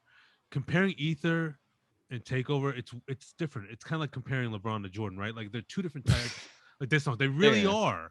They're two. Like Ether was so serious. Like they're not, like, but it's playing the same game. But it's childish. It's childish insults. You're ugly. You can't grow a mustache. You got big lips. You're like, what the fuck? It's Nas's worst lyrical track ever in his entire career. It's Nas's worst lyrical track in his career. What? Hey, look, I don't know how. Look, thanks Abdullah for us getting into this. I know, right? Takeover. That's what I'm here for, man. And the beats alone. That Cameron has covers of like all of these songs, and like that kind of just like puts him to me on a. I think Cameron might be the best artist out of everybody. I gotta agree. Groups. I gotta agree. Really? Yeah. Yes. Cameron- the yes. best Cameron artist, over- Yeah. not the best rapper. Best artist. Yeah. Best Artist. artist. Yes. Okay, Yeah. I agree. The I'm best sorry. artist. His Sorry, best I artist. Like, His can't beat argue that. selection. I actually don't even think it's like a question. Like, Yeah. he's the best No, it's artist. not. It's not close. I'm sorry. No, that's totally Yeah. a different perspective. I agree. He has more So, songs. yeah. He has the best beat selection. He has the most. But I don't prefer that argument. So Yeah, I don't like give a I fuck. mean, I mean, I think he's an artist. Cameron is an entertainer, and Yeah. so then you should also. So if you're looking at the concept of the verses, you know, to who's going to be the most entertaining, like who's going to talk the most shit, like who's going to be able to come out with the victory. I think that, I mean, I'd probably have to take Dipset, just more hype. because, like, you know, I think Jim is going to be coming out there. He's going to talk, you know, some crazy stuff. You know, Jadakiss, I don't know what he did on his last verses, like just him with the yellow on, just vibing out.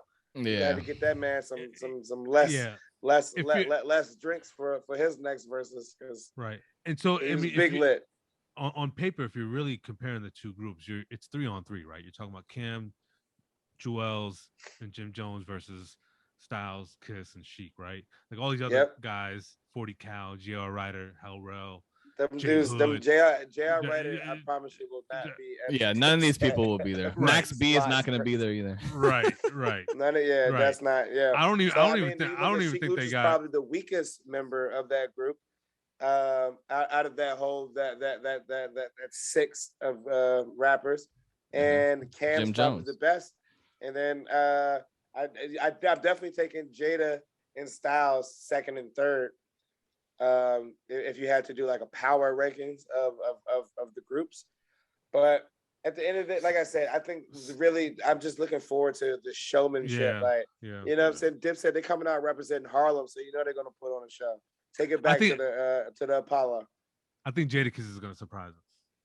Not surprise us, but he's going to remind us of how much we are not. Here's the thing, though, and like he alluded to, what is in scope for verses? Because I don't like. Right. When you have, I don't know if it's jam for jam or like bar for bar. Right. Like if Jadakiss just comes out and spits out Yeah. some freestyle, right? if he could do every verse he's ever done on a Smack DVD freestyle, It's going to then be yeah. it's gonna be Jadakiss. Smack Right? DVD. Exactly. Jadakiss and a landslide. Smack DVD's gonna get a lot of So- easily, smack Yeah. like repeatedly, all the shit. like smack, is he gonna do his guest verse verse on Ghostface Run?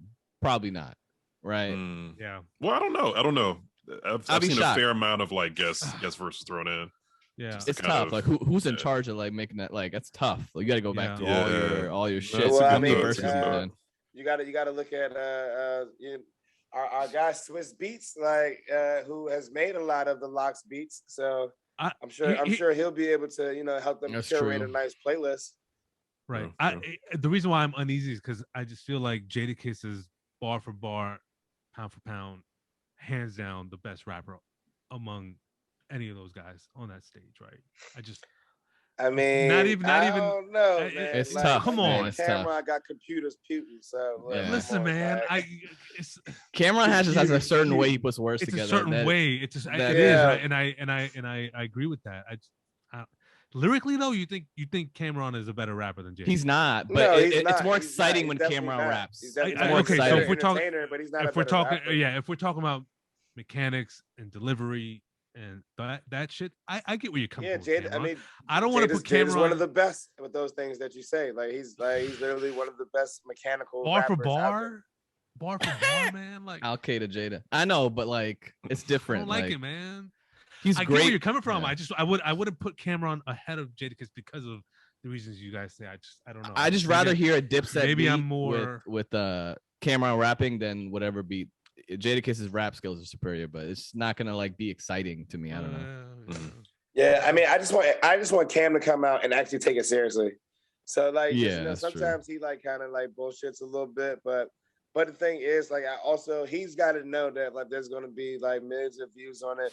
He's probably gonna be trying to pump some of his products and stuff. Yeah, it's and pink stuff that he has. horsepower. It's fucking So, Viagra yeah, and yeah. shit. Nah, and then Jewel's like, hey, Jewel's like had a run like where he was literally, you know, one of the best rappers in the game.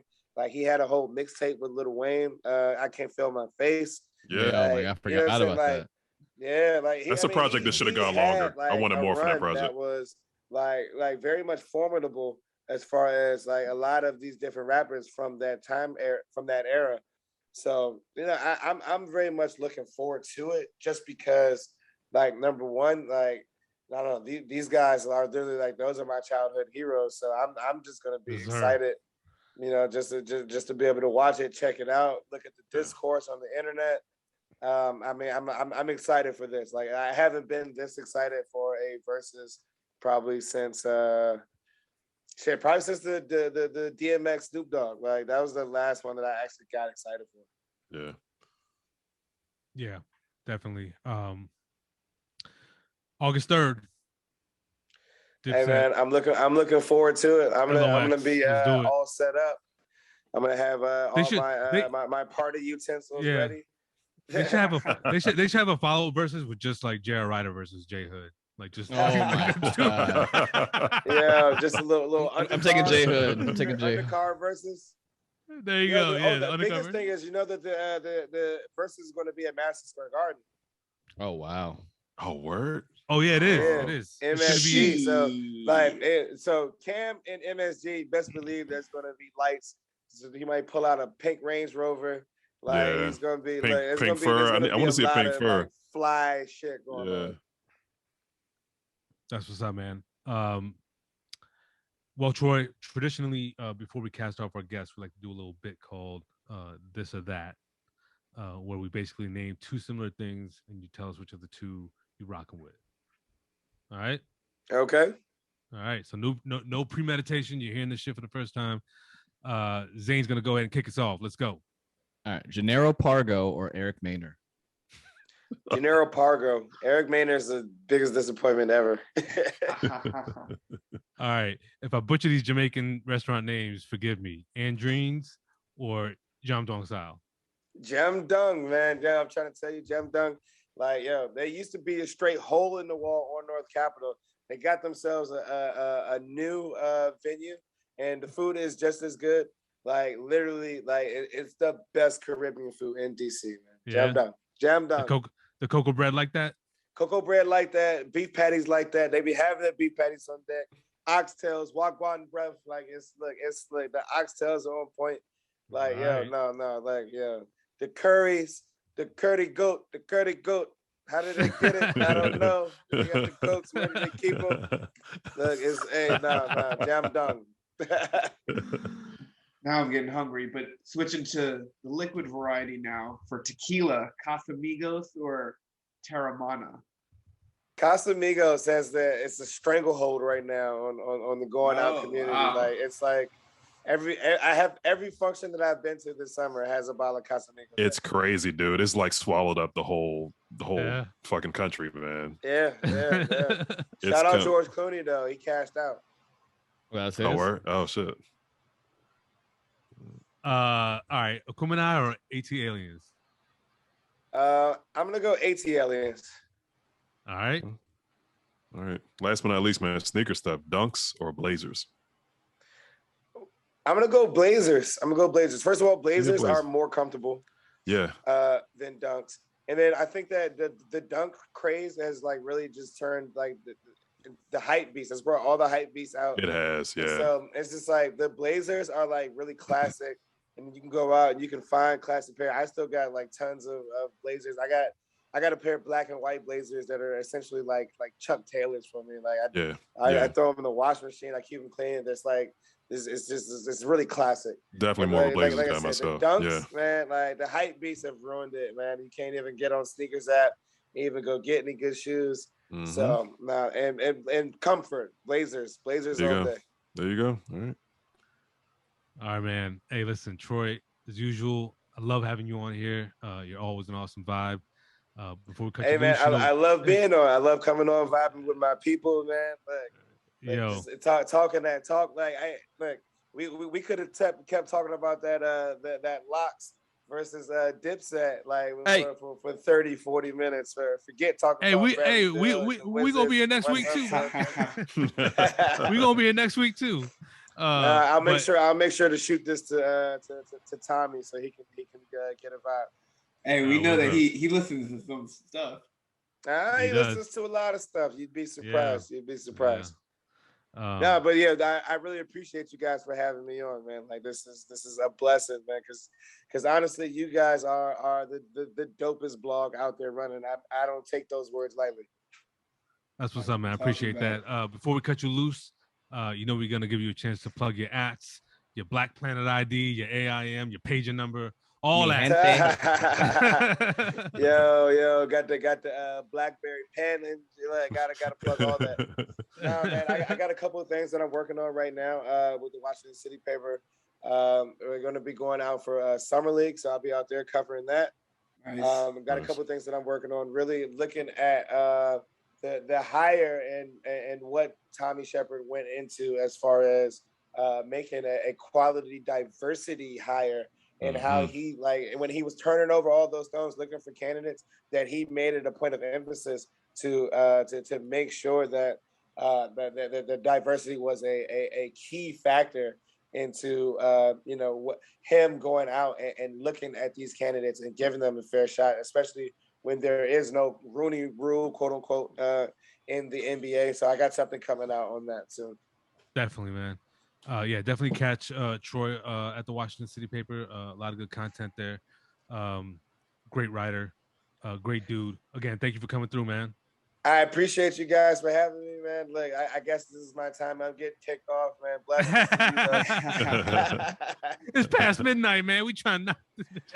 Man, hey, look, I'm about to be knocked out. I feel you, bro. Thanks All right, for joining us, man. Take it easy. Holla at you, All man. right, Troy. Peace.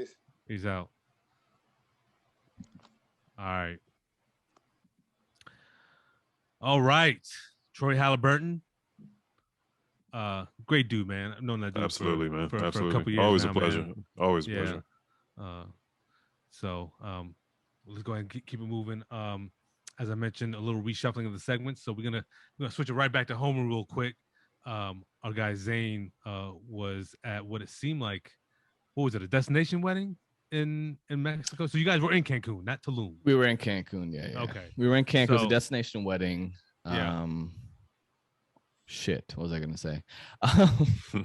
Yeah, it was a destination wedding. It was actually at the resort. So the resort that most people stayed at, that's where the wedding was. The ceremony was there, the reception was there.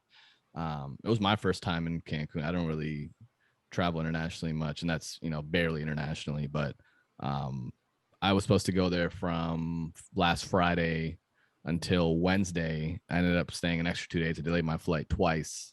Oh shit! Why is that? Shout out to United. I just didn't want to fucking leave, man. Like I didn't want to. You voluntarily delayed your flight. I voluntarily did. Yeah. Okay. Because I know you've heard stories about fucking American people getting out the destinations and getting their return flights canceled and shortages and all sorts of shit. I mean, thank God, no. Okay. I actually just contacted. I mean, it was a fucking hectic week. So it's an all-inclusive resort. So I've been to an all-inclusive resort, but that was like a long time ago. I went to Puerto Rico, and it was like a so-so resort. This is actually Secrets Divine. It's in an all-adult, so there's no like nobody under 18 allowed. Yeah. Or a friend of mine maybe. with the Secrets. I think I might have overlapped there. Yeah. Really? Okay. Yeah. Yeah. It doesn't seem like there's a lot of. I mean, it's a large. So that place has 28 floors. Maybe more. 28 floors. It's a good amount of rooms. It's gigantic. Yeah. And I loved it. It's a very modern feeling resort. It like feels like you're in Vegas and one of the nice casinos, like hotels. So all inclusive. I mean, as you guys know, I mean, drinks, food, 24 hours a day, room service. And most of these places you go to, it's like going to a buffet. Like I hate fucking buffets, right? Obviously the quality of food is going to be lesser. It's more quantity. The food there was solid. Like it's good enough. Like if you're gonna go to one all-inclusive resort, not that I've been to many, but from what I've heard and the value and like the quality, I would go here. It's, I mean, it's still expensive. Like most people got in rooms for like $400 a night, right? But if you're able to take advantage of, I mean, if you just want to sit by the fucking pool for 12 hours and order fucking shots and fucking daiquiris and margaritas and all fucking shit all day, and then order room service at 3-4 in the morning, drink fucking 20 coffees a day. Like it's interesting you mentioned that the quality's still good even if you order in the middle of the night. It's solid. Yeah. It's I've been to all inclusives where if you order like in that special like kind of after dark menu, the shit is like not that great. I haven't While ordered it's a super noticeable- late. Like I've ordered like midnight, 1 a.m, but I was ordering like fucking chicken Alfredo and tres leches cake, and No, everything shit. was good. It was good enough. Like you Did know what I'm you- saying? If you're fucking hungry, Yeah. it's good enough. Did you bounce off the resort for anything? Did you go do Dude, something? so that's the dilemma, right? So I showed up and I basically stayed at the Marriott, which was 2 doors down, right? Mhm. And it's like the Secrets, you got the Hard Rock, and then you got JW Marriott, right? So the price at JW Marriott was cheaper, and I wasn't thinking straight because like the bride, she was basically hooking me up with the rooms. They blocked off a bunch of rooms at Secrets. They Mhm. blocked off a bunch of rooms at Marriott. So I was like, shit, I'll just stay at Marriott. It's $150 cheaper. I don't drink, right? Fuck the all-inclusive shit, right? Yeah. I didn't You really don't realize. drink. What? Exactly. So my thought was it'll be fine because they said that they will be able to get me into the resort with a resort pass of sorts, right? Like you get a pass, you can still come in and fuck around and do whatever you Yeah. want. Got But it. then when they got there, they were just like, okay, it won't be till after 5 p.m. It's because the wedding's here. We can get you a pass for after 5 p.m. But before then, there's no way for you to get in. So I didn't realize how it was. Like the Marriott, it wasn't all inclusive, but every time I left, every time I came in, I had to get my room number, right? Mhm. At the Secrets, there's gates. There's gates. There's a person there 24 hours a day. You cannot just walk in. Mm. You have to give a name. You have to give a room number, right? The process isn't great. Like you could give fucking Homer Simpson room, 8455. Okay, all right, come on in. Like you could do that, right? But still, there's like they got lists and shit. And when you try to leave, like they're like they don't fuck around. Like one time, so long story short, I stayed at Marriott for 2 days. I snuck in every day to Secrets with a fake name, right? With a fake name, I snuck in, right? So then Saturday night, I spend the night there, right, at Secrets because like we just stayed up late, and I was like, fuck it, I'm gonna leave at 9 a.m. But I have bags with me. I have my suit, I got like a bag, and I'm trying to leave, and I panic because when I'm trying to leave, they're just like, do you have a checkout card? And I was like, what the fuck's a checkout card? Because the last 3 times I left, I just gave my name, I left, right? Mhm. Mhm. What's a checkout card? So then I start panicking because I have bags. They're thinking I'm checking out, and I froze. And they're just like, are you checking out? And I was like, no, I don't want to give the fake name because I don't want them to check out the actual motherfucker that's staying there, right? So I'm like, fuck. So I'm just like, I slept an hour Some and a half. motherfucker named Homer Simpson on the pool deck, like, Yeah, I gotta leave. exactly. What the fuck? So then I go upstairs to the front desk, and they're like, you stayed here last night. We're charging you $200 because you stayed the night here, and you're not a member here. You don't have a room here. I was like, well, I was here for the wedding. They're like, the wedding's over. They don't give a fuck. After they got that money, they don't give a fuck because they put up with a lot. Yeah. They put up with a lot of shit. Like there's no smoking. Everybody was fucking smoking, right? Right. Parties, room service would come in. It would be fucking 50 people in a room smoking weed, fucking smoking hookah, like 30 people on the balcony, like insane. Like the suite we had, the suite was insane. Like the balcony could fit 100 people. It was That's insane. crazy. That's And crazy. the views are fucking like, I've gotten caught up in this like, oh, it's Cancun and blah, blah. Like the views are fucking amazing. The ocean was amazing. The water was like, it was beautiful, right? All right, So they I'm charged booking me- my trip right now. We're going. You and me are gonna go, Neil.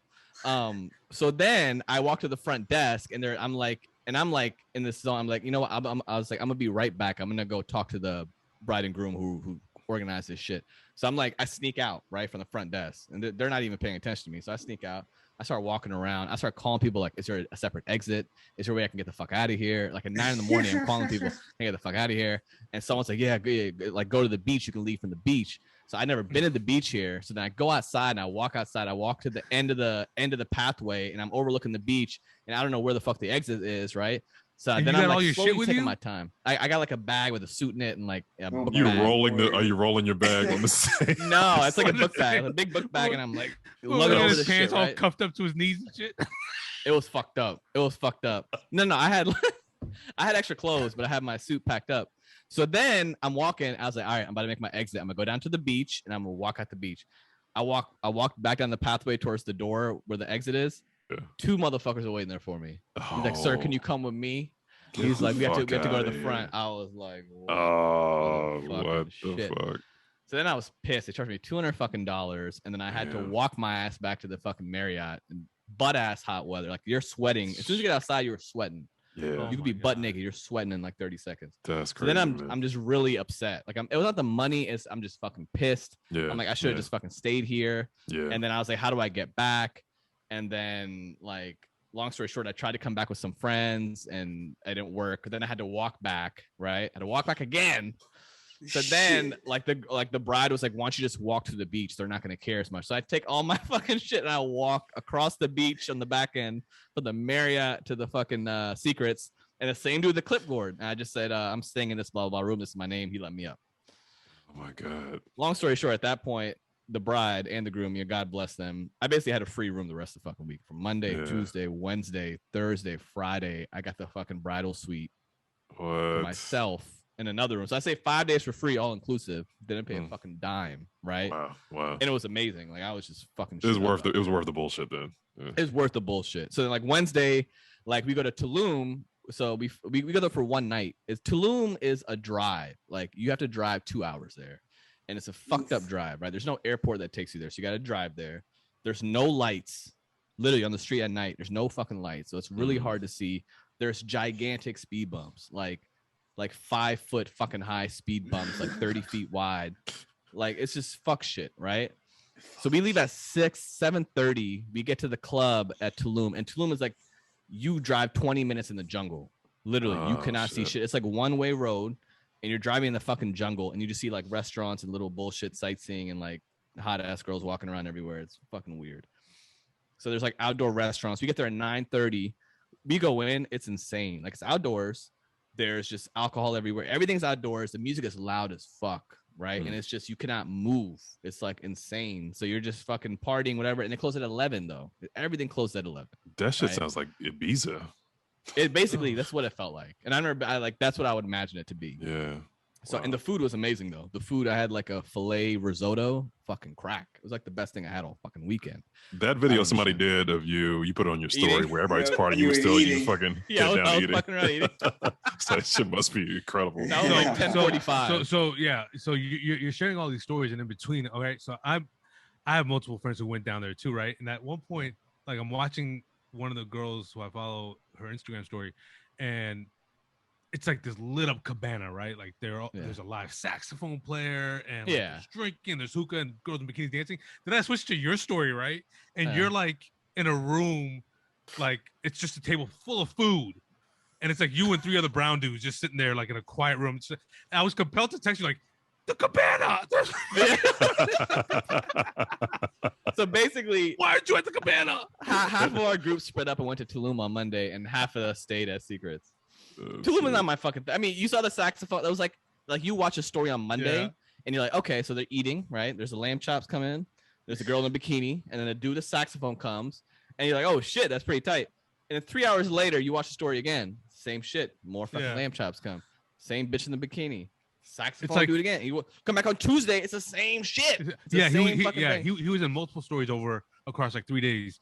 But it's like seeing different Instagram stories from like a crew that Neil went on vacation with, like his Kansas City trip, right? Yeah, like exactly. One person's Instagramming like some wild country bar, like he's throwing back Jaeger bombs and like topless blonde. He's on like a mechanical bull riding. Taboo right? in a fucking you switch over to Neil. It's like him dozing off over some board game, like empty bottles of Corona littered everywhere. Yeah. Oh my lord. Extremes categories and shit. Extremes categories. I love Strips you, categories. I don't love you. You're an asswipe. Stripper-gories. He's playing stripper-gories. So long story short, it closed at 11. We went back to so everybody who went to Tulum, they fucking loved it over Cancun. Even though it wasn't as nice looking, it was the hotels were shittier. For some reason, there's something there that makes people not want to fucking leave. Right? Like people just do not want to leave there for whatever reason. Like they fall for it. They're like dudes that went there, they never came back to Cancun. And they're still there right now. I know people. Still there now? For 2 weeks. Wow. Yeah. Like 2-3 weeks. I don't fucking understand what's going on. Damn. But we came back from Tulum that night at 2 a.m. I got back at 4:30 in the morning. And then I really wasn't craving going back. Then that was Wednesday night. My flight was that morning. I got back at 4:30 in the morning. My flight was 11:50. And then literally like the bride, like she was like half asleep. She got on my phone on the United like chat messaging and told them I was sick. And they gave me an extra day. And then the next night, I don't want to leave again. And I text them again. I was like, hey, I'm feeling sick. they were like, okay, we'll move your fight to tomorrow. I just had to redo my COVID. Well, they told me I don't have to redo my COVID test, but if anyone ever tells you that shit, you got to fucking do it within 72 hours. So you have to do your COVID test within 72 hours of leaving a place, you know, to get back on the flight. So I had to take a COVID test at the airport. They offer them for like $20. Takes like 30 minutes. So I had to do my shit at the airport on Friday. So always make sure you get your fucking COVID shit scheduled because they don't fuck around with that shit. All right. Wow. And I've been fucked up since I got back. I don't want to do shit. You don't want to do shit, huh? I don't want to do shit. I don't want to record. I didn't want to be here to record this podcast. Shit, you talked for forever though. You must have wanted to talk about something. I did, yeah. Dude, there's a lot. There's way more of the story. Like all sorts of crazy shit. I don't even remember half of it. That's gonna be our Patreon. We'll do it. Yeah, exactly. Patreon. link tree, link in bio. Yeah, spin-off podcast. Just make sure you keep Rebel on. Zain's Chronicles. Zain's like Tulum Chronicles. Dude, Tulum Chronicles sounds amazing, even though you weren't there. Like Tulum Chronicles. It's dope. Brought to you by the Participation Trophy Podcast. So, yeah. All right, man. All right. That was great. That like exceeded every Neil vacation story combined. Like Boston, Kansas City. Fuck off, you twat. I'm sorry. I got another trip to grandma's coming up. Then I got Chicago. What big eyes you have, grandma. But then I got Chicago, and then I got Summer League with Troy. So it's gonna get spicy. Oh, I can't wait for that. Neil Chicago just me him eating pizza for like 4 days straight. We going to the. That's probably you in Chicago. Actually, no, you don't fuck with pizza. I don't. But hey, we neither here nor there. Fuck it. No. Yeah. Detention. We're gonna fly through these, man. I wanted to bring up the MLB and the Fox Sports Network because, you know, with all this Ohtani stuff going on and Stephen A. what he said. All right. First of all, you can't get us in trouble. It's Ohtani. And so the MLB, you know, so following all that, you know, it was coming off as the MLB making a concerted effort, you know, to attract more viewers, more fans, make the game more enjoyable, more attractive, with some of the up and coming young players, some of the up and coming, especially the international players.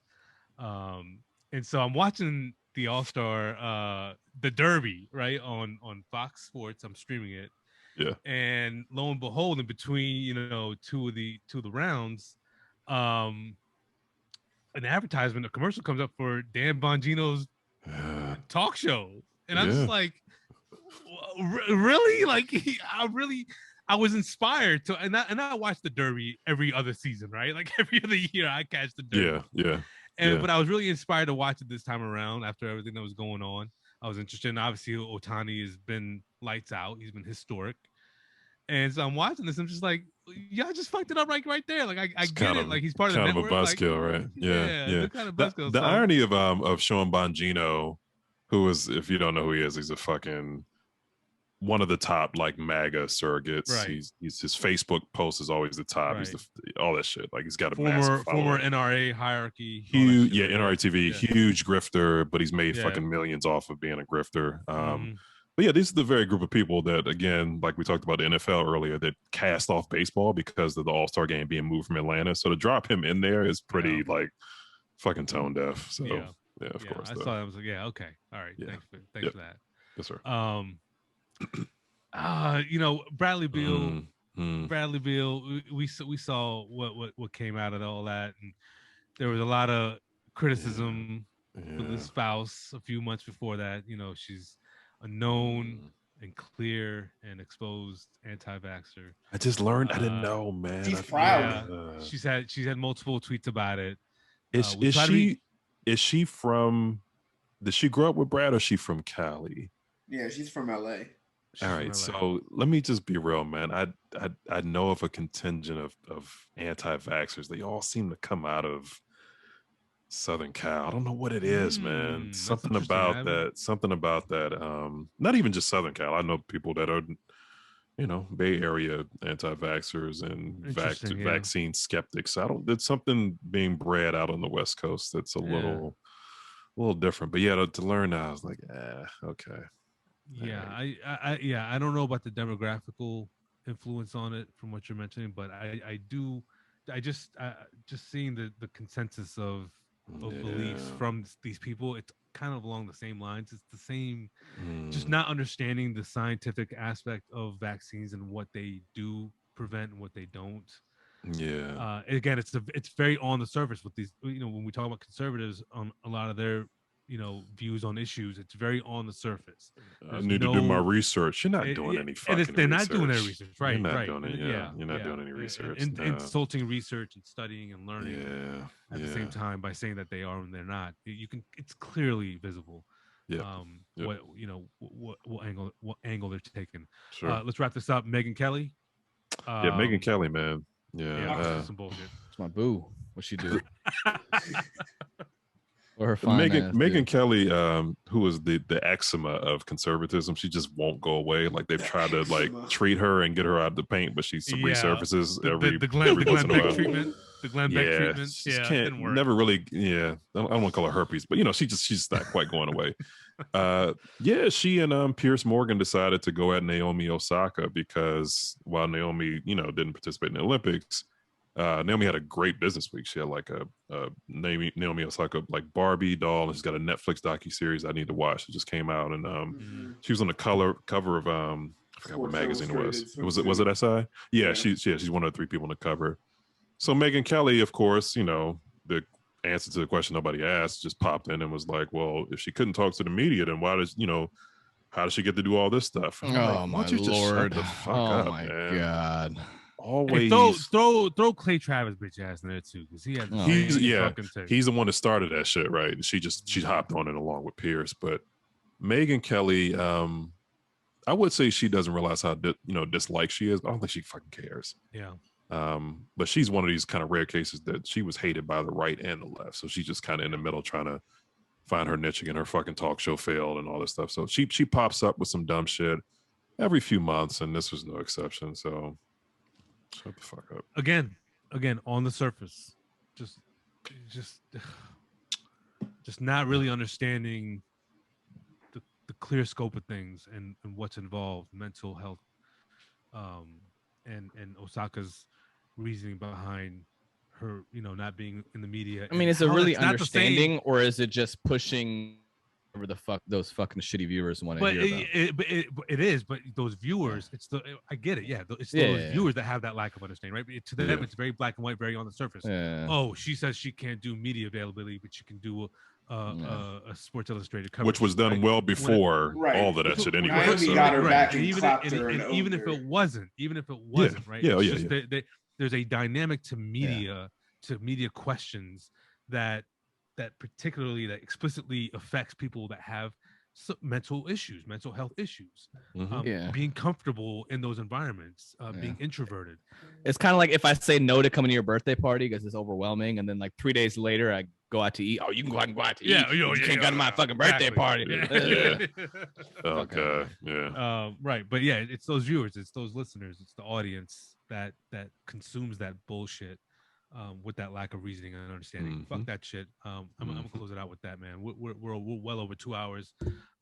Again, shout out to Troy Haliburton for coming through with his insight and knowledge on a myriad of topics. So thank you for coming again. Eid Mubarak to all. Jadakiss, bar for bar. He still heard about that. He's still right with that. She was a model for a year.